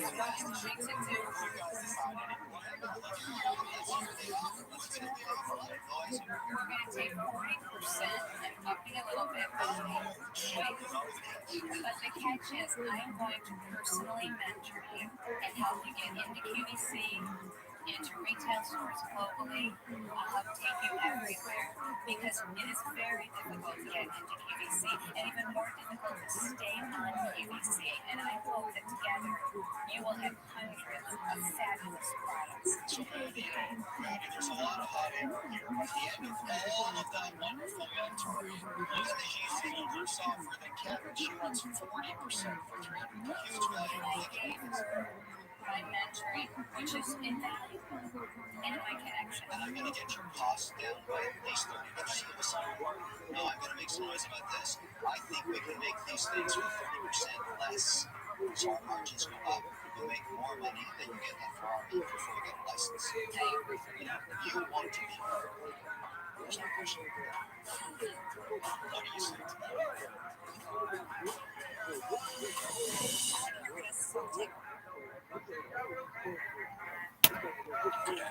Especially for the Dallas man. And Damon. Or fashion guy. Well, let me give it here. As painful as this may be for me to say, there may be some other insurance here that will be more beneficial for you. Thank you, though. You guys have that's intentional. I don't want to do business with Kevin. It's not a you. It's not your business. But Lori has some very specific advantages that she offers. So, but 40% is really, I think we should take it off that to 30%. All right, done. I'll do the deal with Mark. Sorry, Mr. Mark.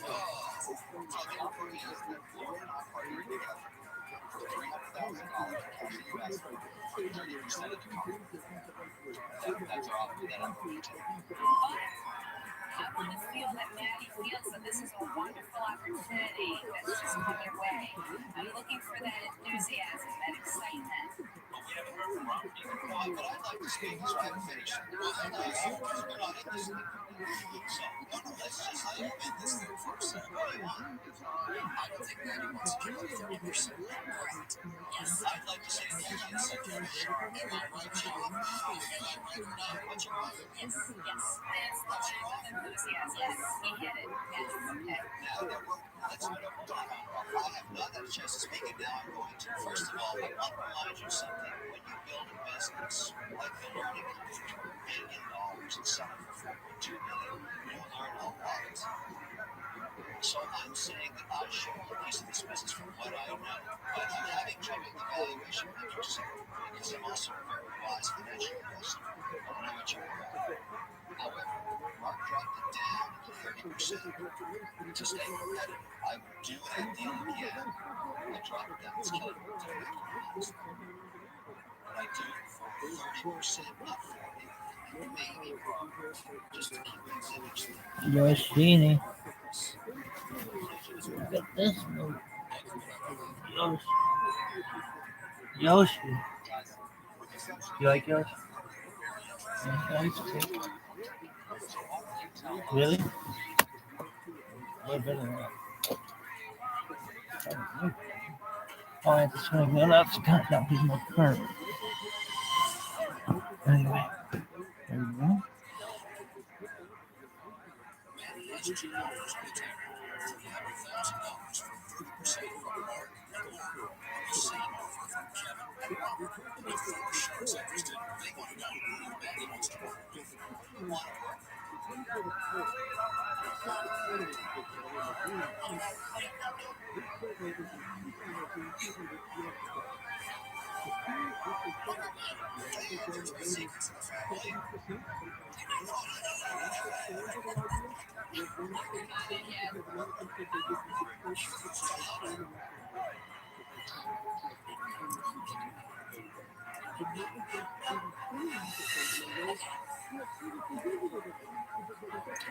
Shorts.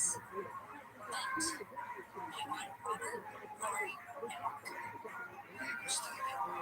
And what percentage? 20%. 20%. It's more. I think 20% is low. Maybe we'll stick to the 30%.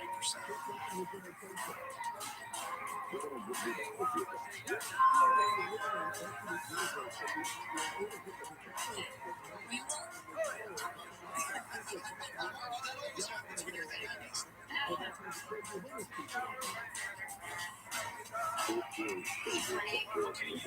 What do you make you daddy? 30%, but we want season tickets for Ramsey. Good ones. You're good. I'll let Kenneth care for me. You can do it. Come on, guys, you're on the team. I'll give you season tickets, but we're all sold out. Anytime one comes in, my suite, we'll hang out, bring the whole family, bring our friends. Smart, you're unique.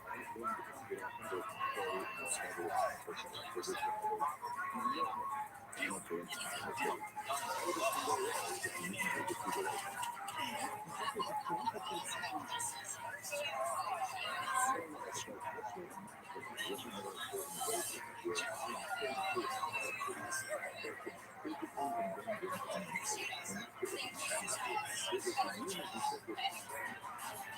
You did a really good job.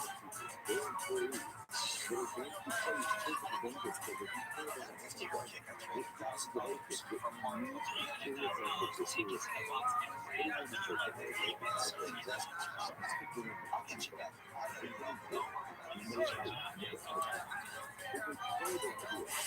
can't believe that we got to pick our own partners. I never would have thought that that would happen.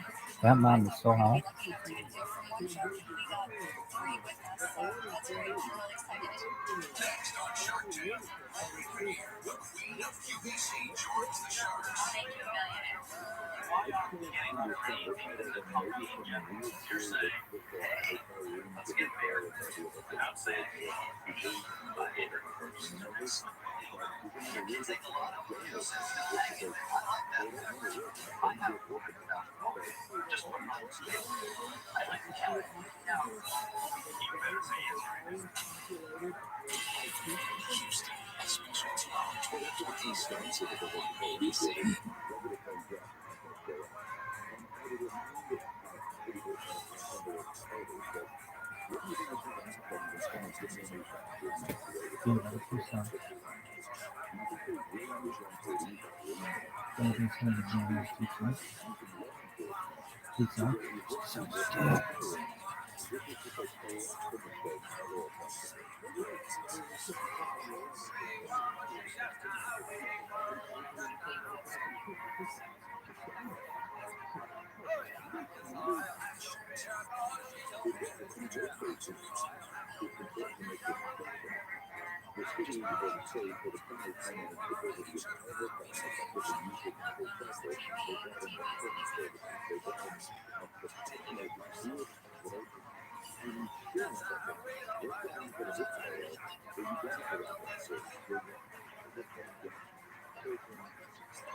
Can't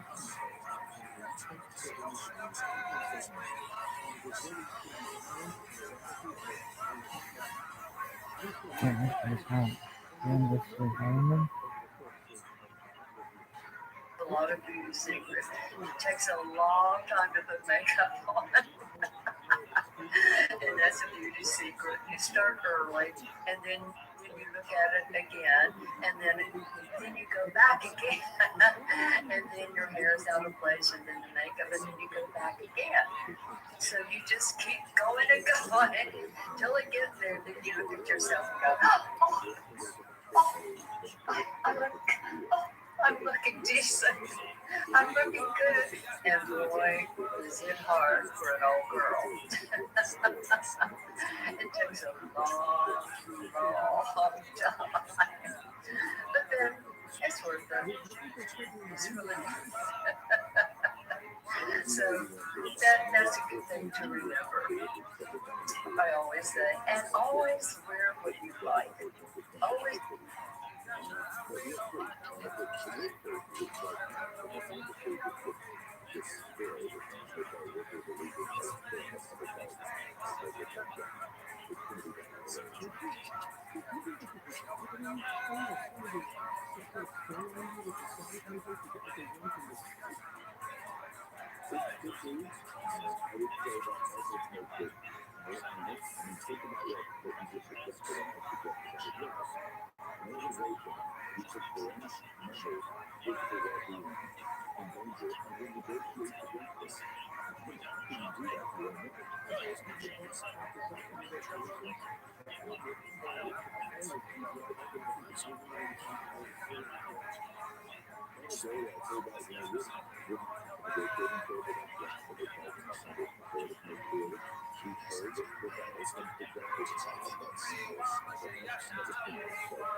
understand the importance of what you've done. I think it's great. I really like this. I like that you have channels. I don't want all of your stuff coming in that goes with this. So I'm willing to make an offer to you if another show will be with me. You don't know how much I have those others, but I want 100% of those.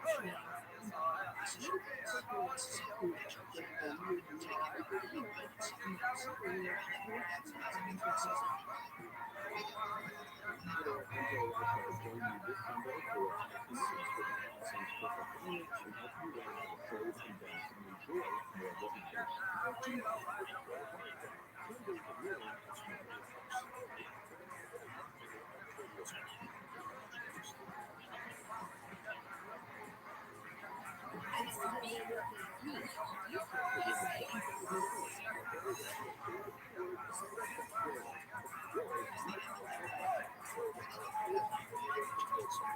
What you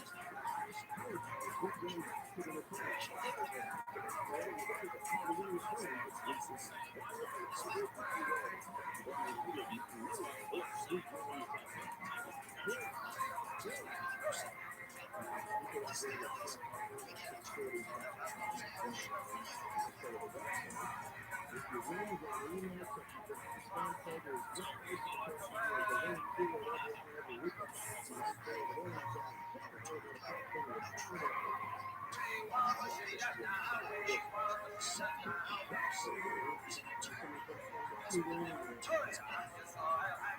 You know, honestly, I don't think a big dog is going to be a good business person. It's pretend that when you're on top of it, if you don't keep that down, then you're sitting at, you know, Kind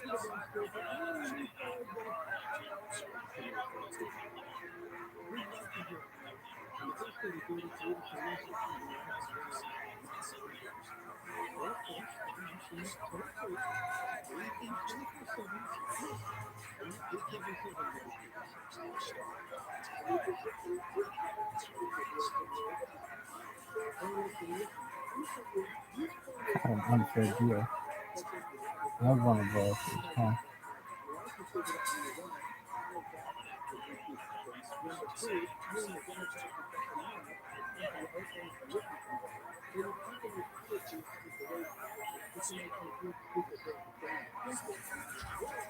Okay.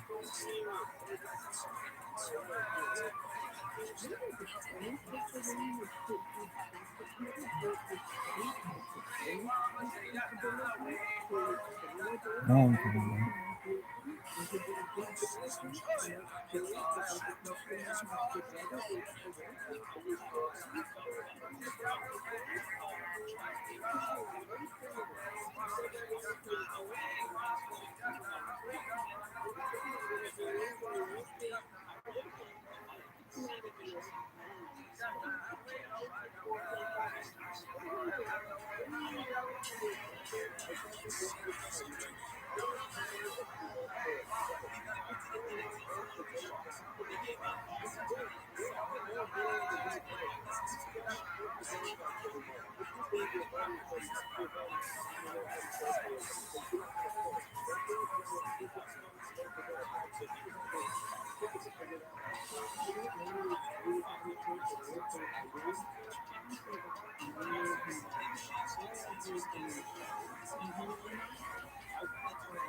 mankind.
I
think it's gonna be pretzel, bro.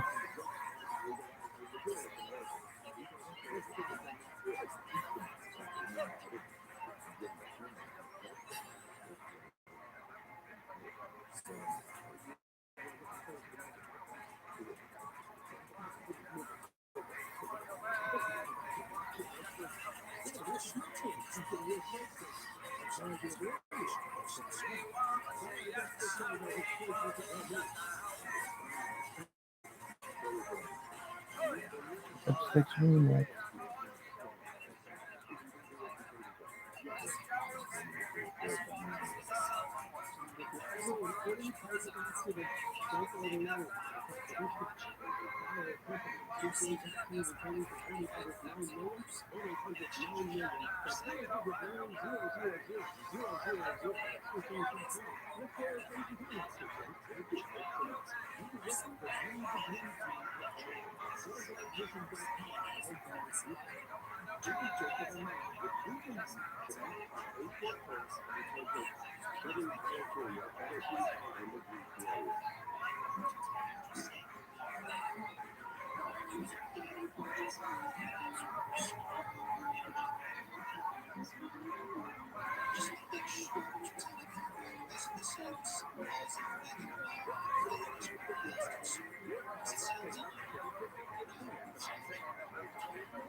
Son of a bitch.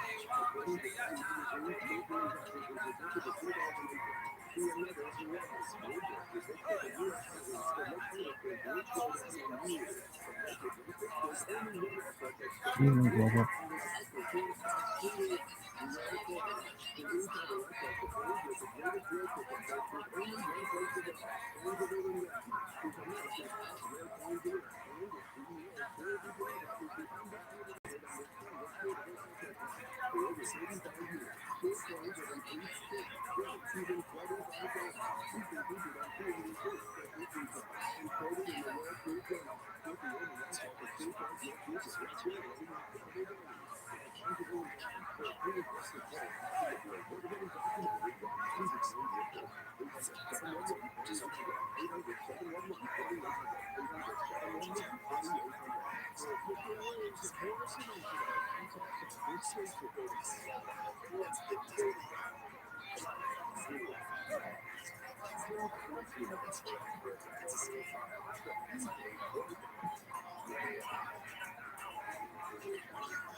Spring trip.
Video. Oh, dude, that kiss thing would be big, be giant.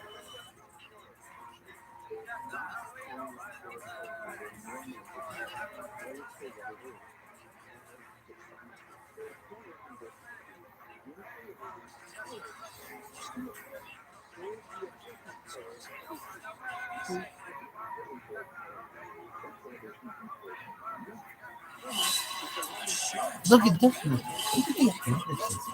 That's really where we get down to. It's just the actual athleticism. I cannot believe how athletic he is. Come on, Prince.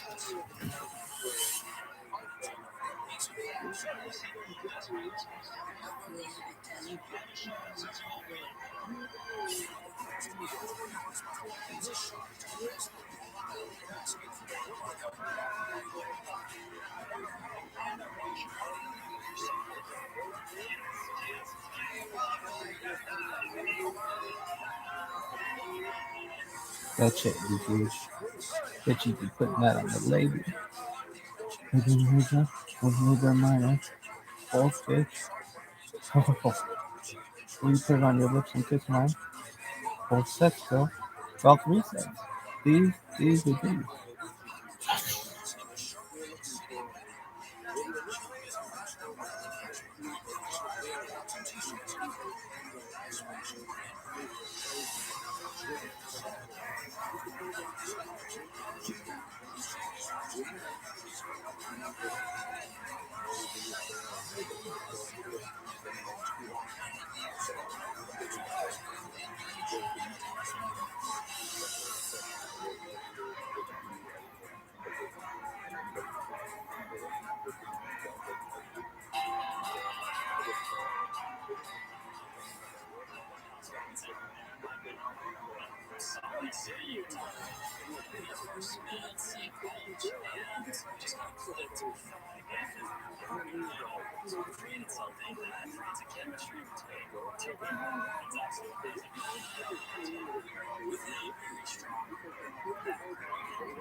What is this?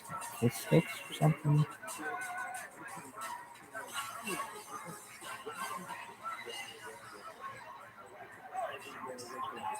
Wait.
Here it is. Here it is. Yosh, something's gonna happen, or I'm gonna die.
Oh my God.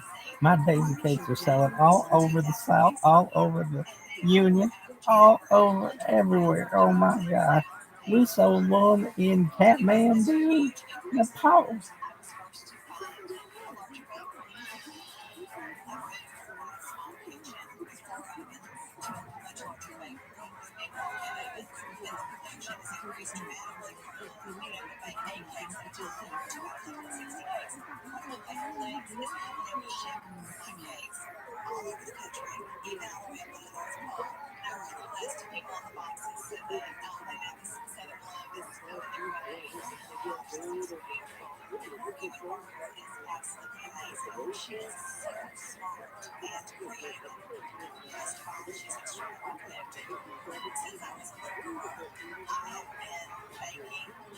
Your daisy cakes, you're so cool, guys. Calm down, Rabbi. Yeah. Yeah, are they all you? Huh? Chicago Medical Council? Okay, yeah, no, that's good, yeah, I'll take, can you fill an order for 15,000 cream pies? Like, we're gonna have to mortgage the house. Get off the phone, Connor.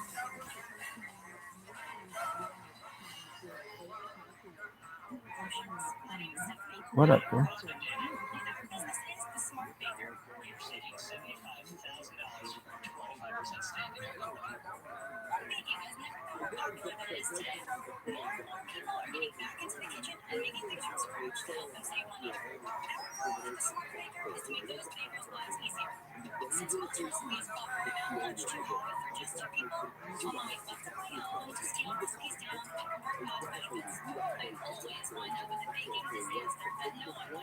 Yes.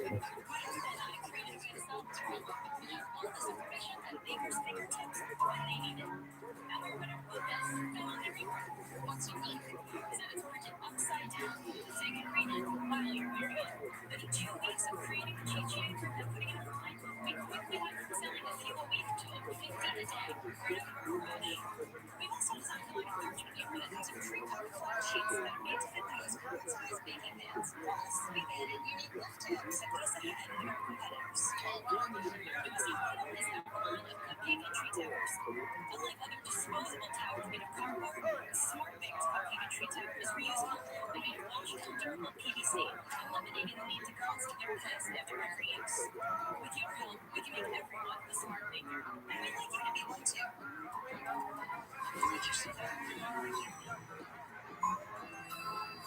Okay, so this is really cute. Let's talk about what matters.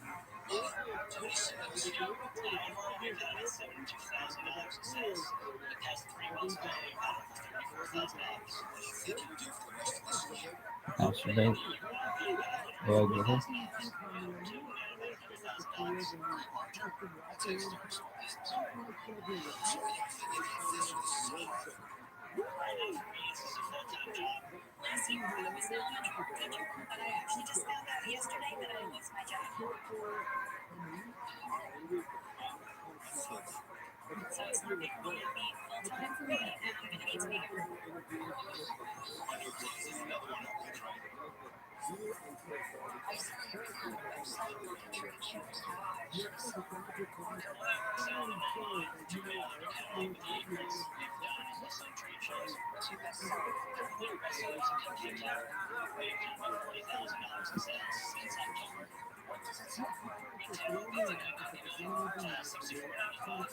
I think what's our cookie tower part is that it could be big, random, like a wedding, but using our modular design, you could take off the tier 2 and have a smaller structure, go for smaller parties. 8 months, a tale of 10 years. So you've been out for 10 years. Very cool. It's his fault. So you ever date anybody else? No, high school sweetheart. Well, okay, the reason I asked is you're such a great missionary to share your citizens with our market. I find this here all the time. Whoever gets you sleeping on everything I did for you. I'd say you had the time and the heart to focus just on getting yourselves. What would you do? Masturbate. You guys have a leverage your time. But I think on such an internet gig, I probably have a hard time on the retail side. You have a strategy there, and I really like the look of it. So for that reason, I would say well. This is small. In my approach, the economy being soft has brought the costs down. I'm just wondering how to scale this business. Considering it costs me a lot of dollars in business. Your valuations might be crazy. You're asking for value, $300,000, some might be $100,000. You may have to train somebody else. So profits. So for me, the investments is huge. And I don't want to involve investing. I know I can do accounts and keep trying to figure out everything. As you touch your outlet,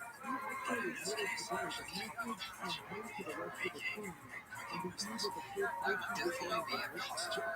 It just can't add value to you.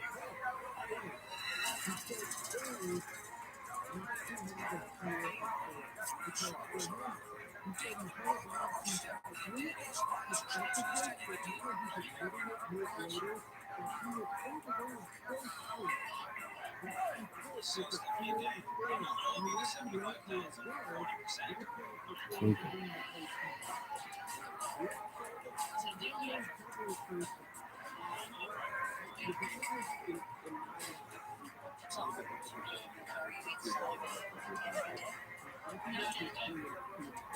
Yeah, I got like $333,000 in shit student loans.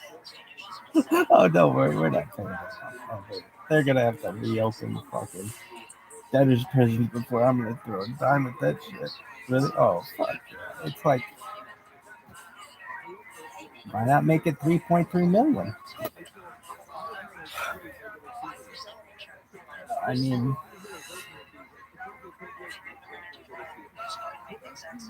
yeah.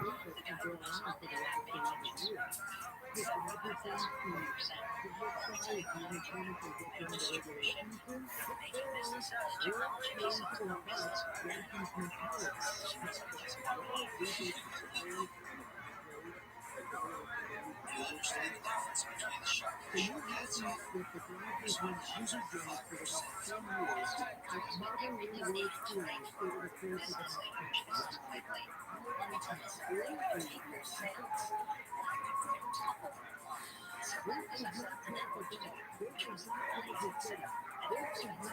Go down.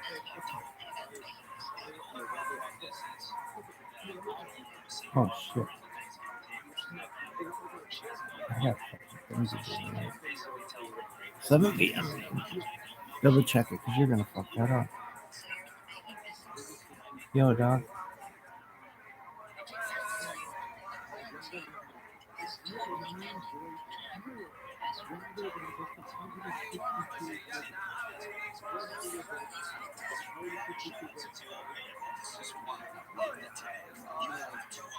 Yo, dog. When's the thing? Join us Friday.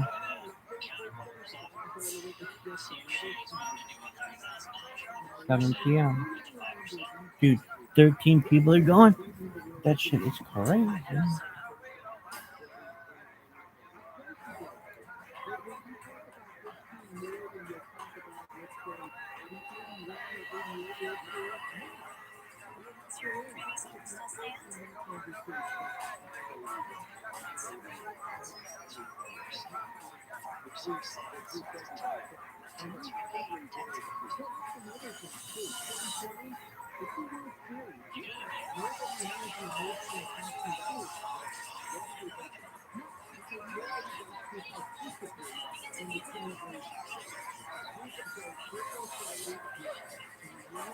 Man, I'm looking far. I like when that thing would say temperature. Really? Oh, for sure, dog. Oh, it's the best.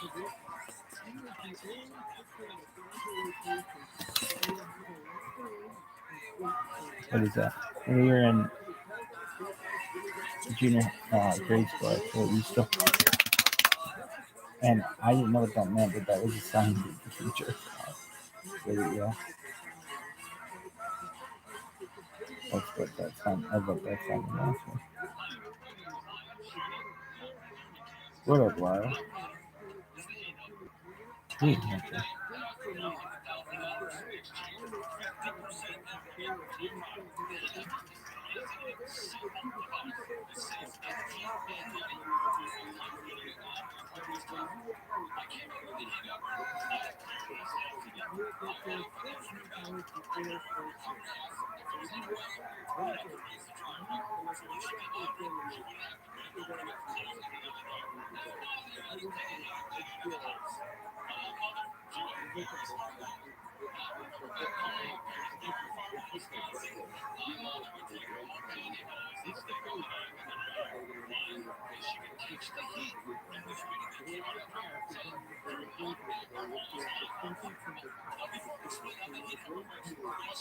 Yeah, you know this kid is fuck.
Fucking.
It'd be a good idea if they could make it with a toy. He's a nice guy. I'd have one of those fucking things if I was there.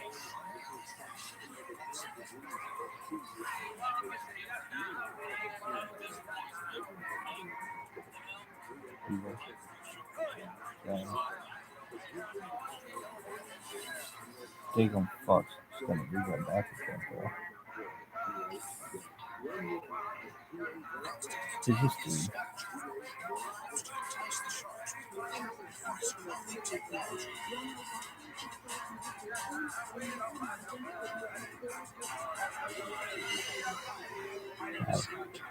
What a Scott. Tight. Two overballs. Insane.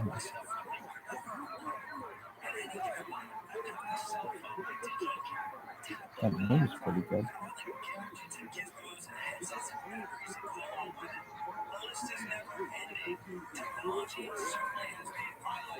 The fuck is GCV?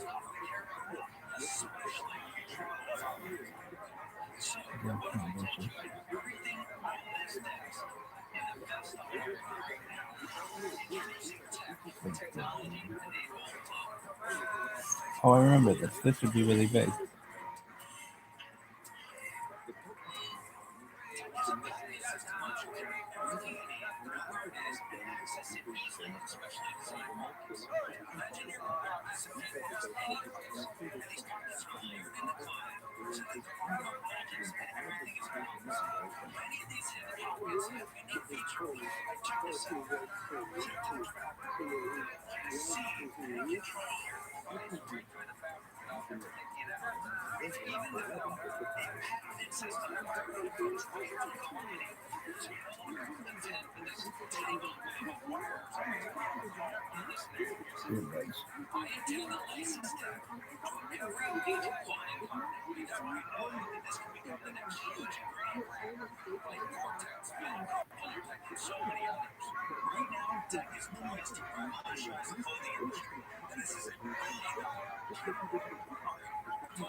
retail company to prove the concept of technology they can claim.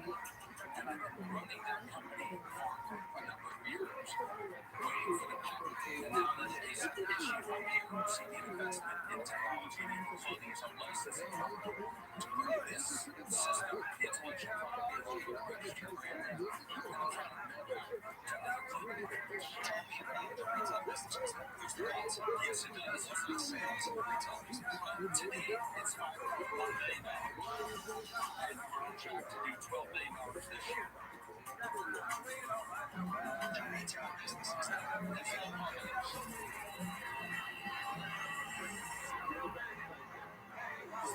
That's all. No, there's the idea. We don't want to sell this retail for somebody who step back and take the intellectual property, the IP, and license it to others. And that's exactly right. In terms of the offer we're presenting here today, it's for the intellectual property, the brand name, the mark, $1 billion. The sharks have discovered Scott only wants to sell a steak and licensing a patent and not as lucrative retail part of their business. Scott, you're saying that the royalty, how you're saying how is what you're selling me. Why don't you want you together? Why are you being so greedy and selfish? Because I like you.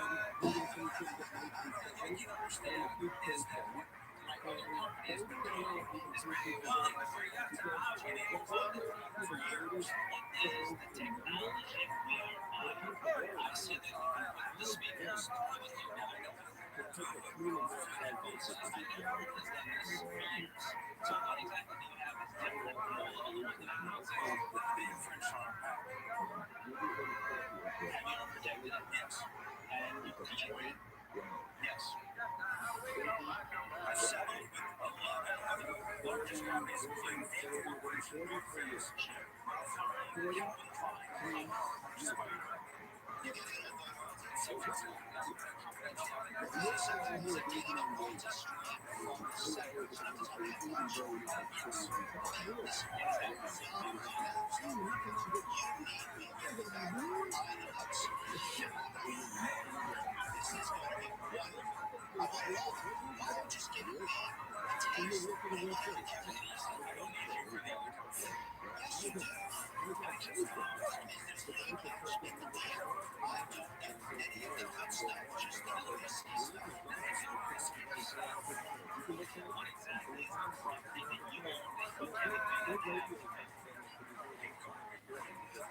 The capacity to move things. So let's say I have to not only issue, not only tested in litigation, recently re-examined and passed re-examination to complete the patent as a trilogy. That's right. Only the process, for example, in this court can hear there's a holiday that lasts for 4 years. That's ridiculous. That is ridiculous. That is common sense. Why is that common sense? That's what's evil in this country. That we can dumb its minds that people that turn around and sue. That's so funny. That's ridiculous. I understand as a businessman exactly what you're saying. Especially as an expert in a deal of large someone. I stopped practicing law. Piece of clothing. Are you kidding me? Who cares? Stop the cases you can pay. I've been weighing, honestly, just say one of my designers that I got paid decided to wire something up little, something else like that. It goes out. We didn't even know you exist and how that happened. You hit us. We say, instead of paying the attorney bills, give your fee, go away because we don't have time for this. That's it. That's the reason why you have to pay it's my patent. Say that. That is what this country is for. You're a lawyer. You're going to say that. You're going to defend it. It's not just a free guy. You're great. Fantastic. You've got you went out into business. You did. Now do 12 million this year, 24 million next year. And now you don't succeed in that business. You just want to take the idea and sell us the patent. Yes, I do. The business only has a very insignificant part of a much larger market. Because you're not a business that ended up being a really known business. And you sold it just to get the $12 million. You did. Bad business. I'm going to have the to this technology and not have to pay us for its own evolution. So, we're in the negotiation. Would you sell me 15% of that business for $500,000? You gotta be kidding me. That's insane.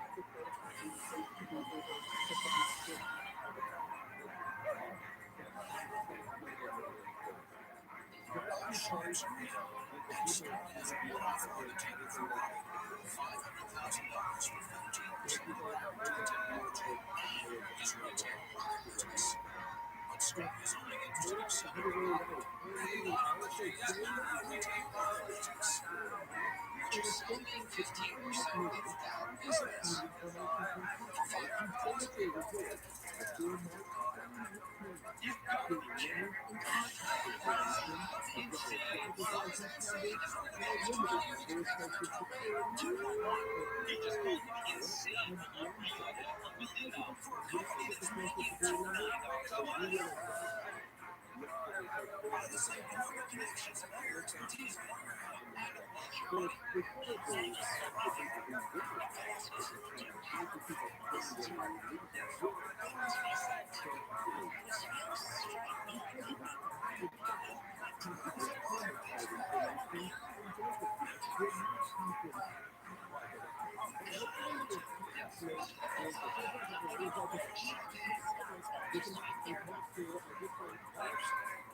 Scott.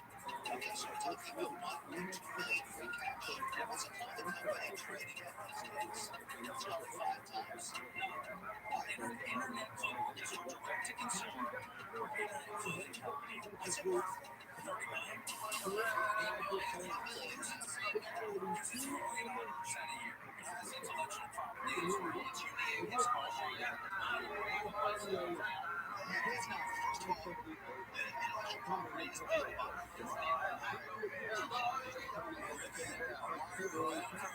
It is America's Man's wireless. Here's what's next. Here's one way. And for this topic, you will always prefer to listen to music with wired headsets. Soundproof doesn't matter. Don't worry about air International. Then it distributes all the other devices into your headphones. Okay, guys. So, how about this? You're on your phone on your side. So, you heard those. Where's your phone? Why don't you send out a link to me? He's kind of mean. You call me and say, I feel your issues once. I'll do you something you wouldn't want this. Part of the big picture. I'm out. 3 sharks are out.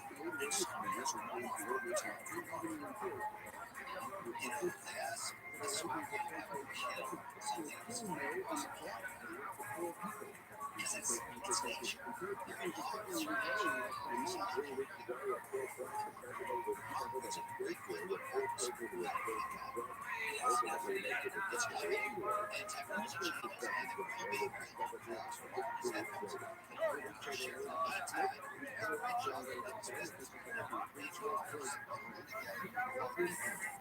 I'll do anything on that deal. Even if you review more, I'll offer you $1 million plus maybe double. 30%. Again, 500,000 for 15%. I don't need to agree with that. Well, I'll make the same offer you exchange between us. I'll make the same offer so they combine them together. All the next rate for us wireless tickets and shopping for the next 36 months. 550%. So, it's regardless of your pitch, you're going to entertain an offer in your business. Well, I have a call that I need to make. Here's my advice report. Steve Wozniak from the company Rabbi. And I need to talk with Steve Wozniak from 11 o'clock. Keep saying, show me something to solve my business. Show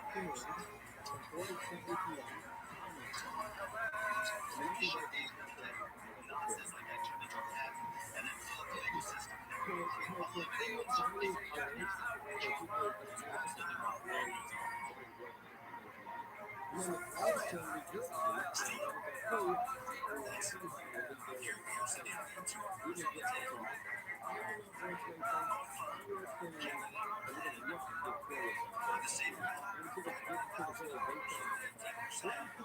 is what they asked for. Then, insisting that I become part of the retail company.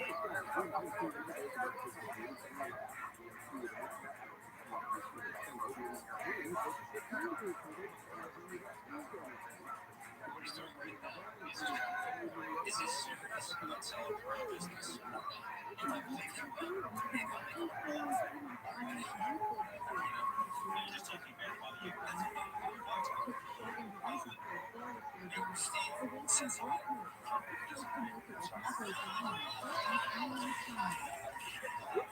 first, before relaying Steve's comments, would anyone else like to, reconsider what Charles was? Just thought that there was an awfully low offer for such a well-established business. Did Boss agree? I think the only logical player. First, that it's a wrong business. Now it's a business. We didn't talk about that specifically, although Boss knew what I was pitching. Because we discussed this with him. You're answering 5,000 for 15% taking this. I wanted to give you an opportunity to make an answer yourself. I need to hear what you think. I think everything but logic of $1 million onions and fireworks in the tank is. You make an offer and then you can. You're out. You're out. $1 million. You would represent me and sold your voice at one time. That's all you do. You didn't come to make a deal. I didn't waste your time. Don't waste time. Seriously. You're talking about? No.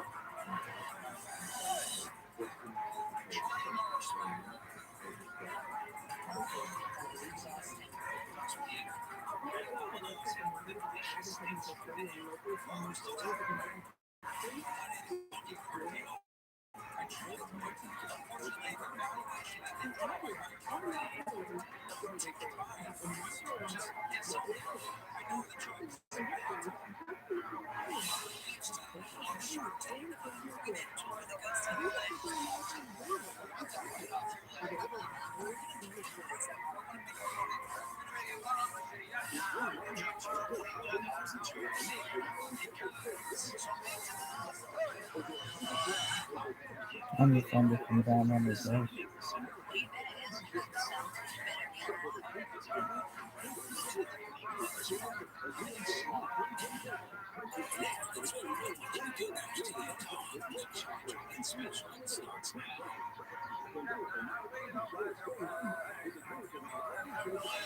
It's that hamster.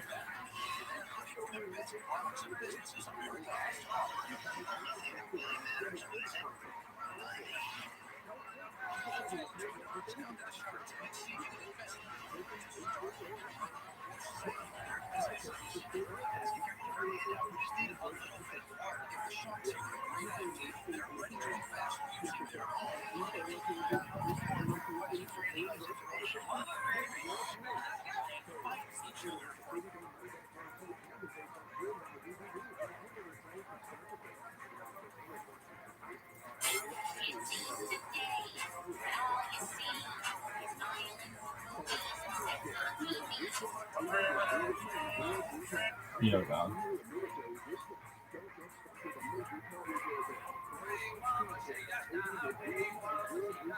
Man, this fucking thing.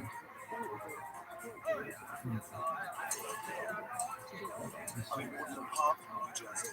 I've heard that the restaurant visiting isn't bad trouble. Any other drink? Everybody's good? Okay, well, I'll take that back. This family-run restaurant only opened 6 months ago and is already in danger of shutting down. I'm Steve. Sandy. We are the owners of Possibilities. Hey, you guys are doing?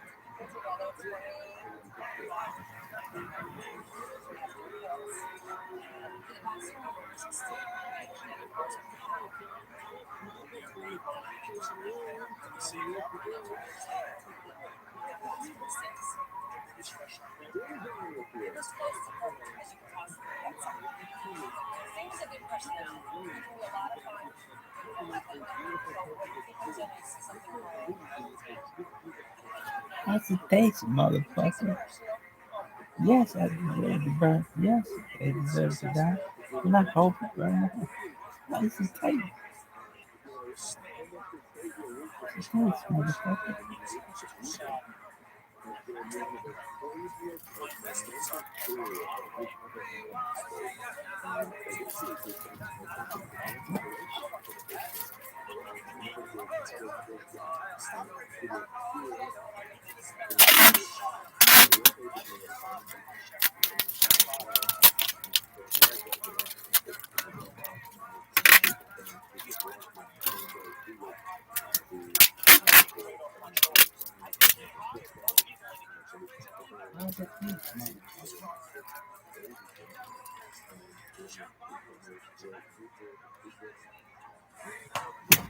Did you get it?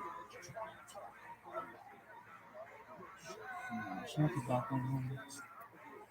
Back on home. How do you feel?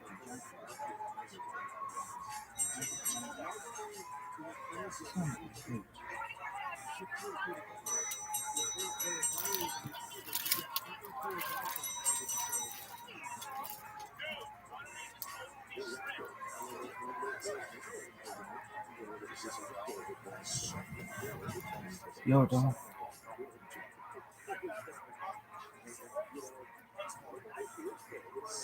How's it taste, motherfucker?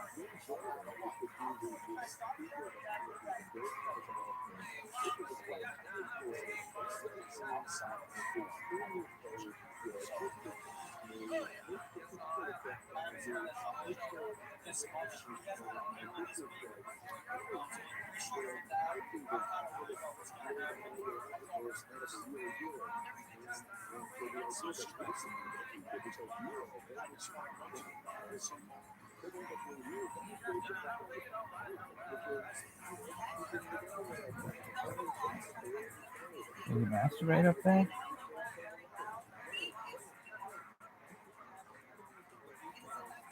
I would. I'd be jerking it. Yeah, well, green carpet. The green carpet would look like spaghetti shit.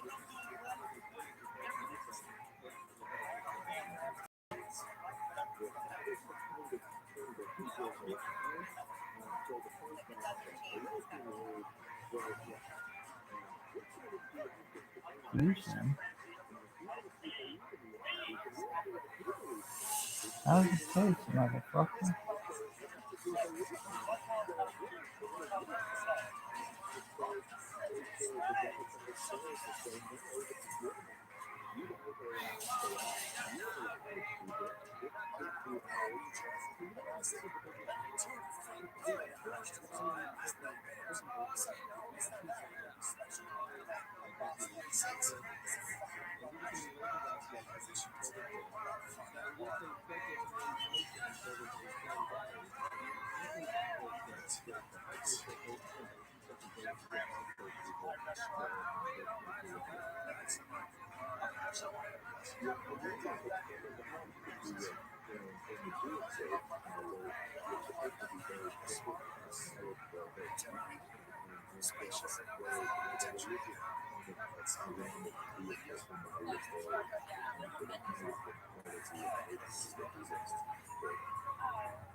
you can go to the FAST website and it should show up.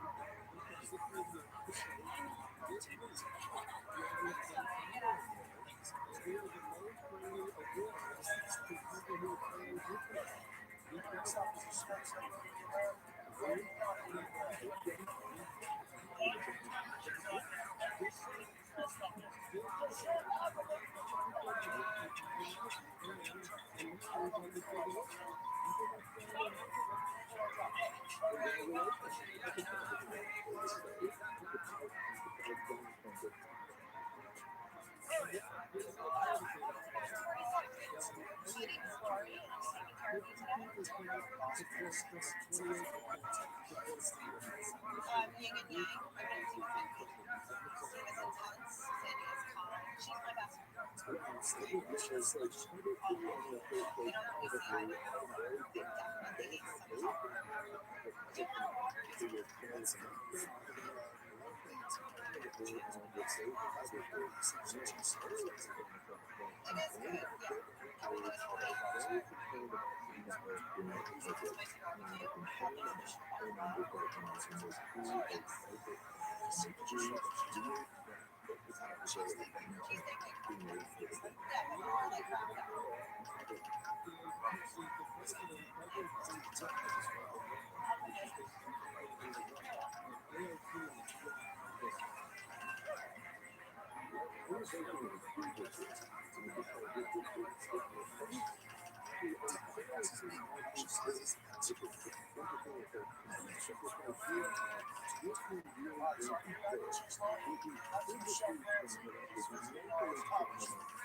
See, to visit Boston to sites. I've got the tea. I want to see the rest of the country.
I can definitely take the picoftheday exhibition.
Hi, Daddy. It is now 5 o'clock p.m. Thanks, baby.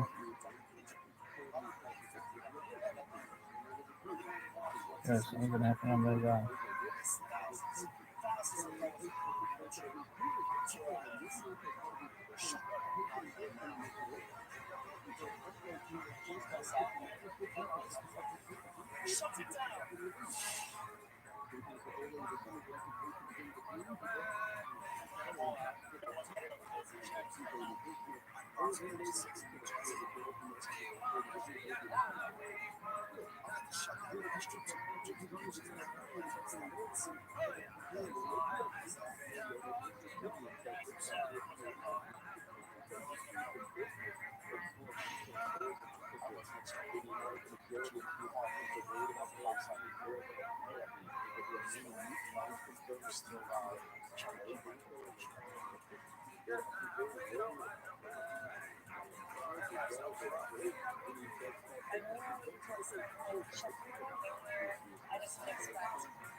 Like the other system.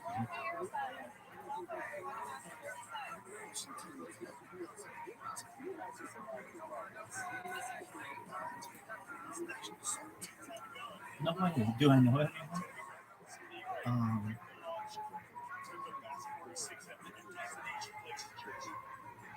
mm-hmm.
I gotta take a whiz.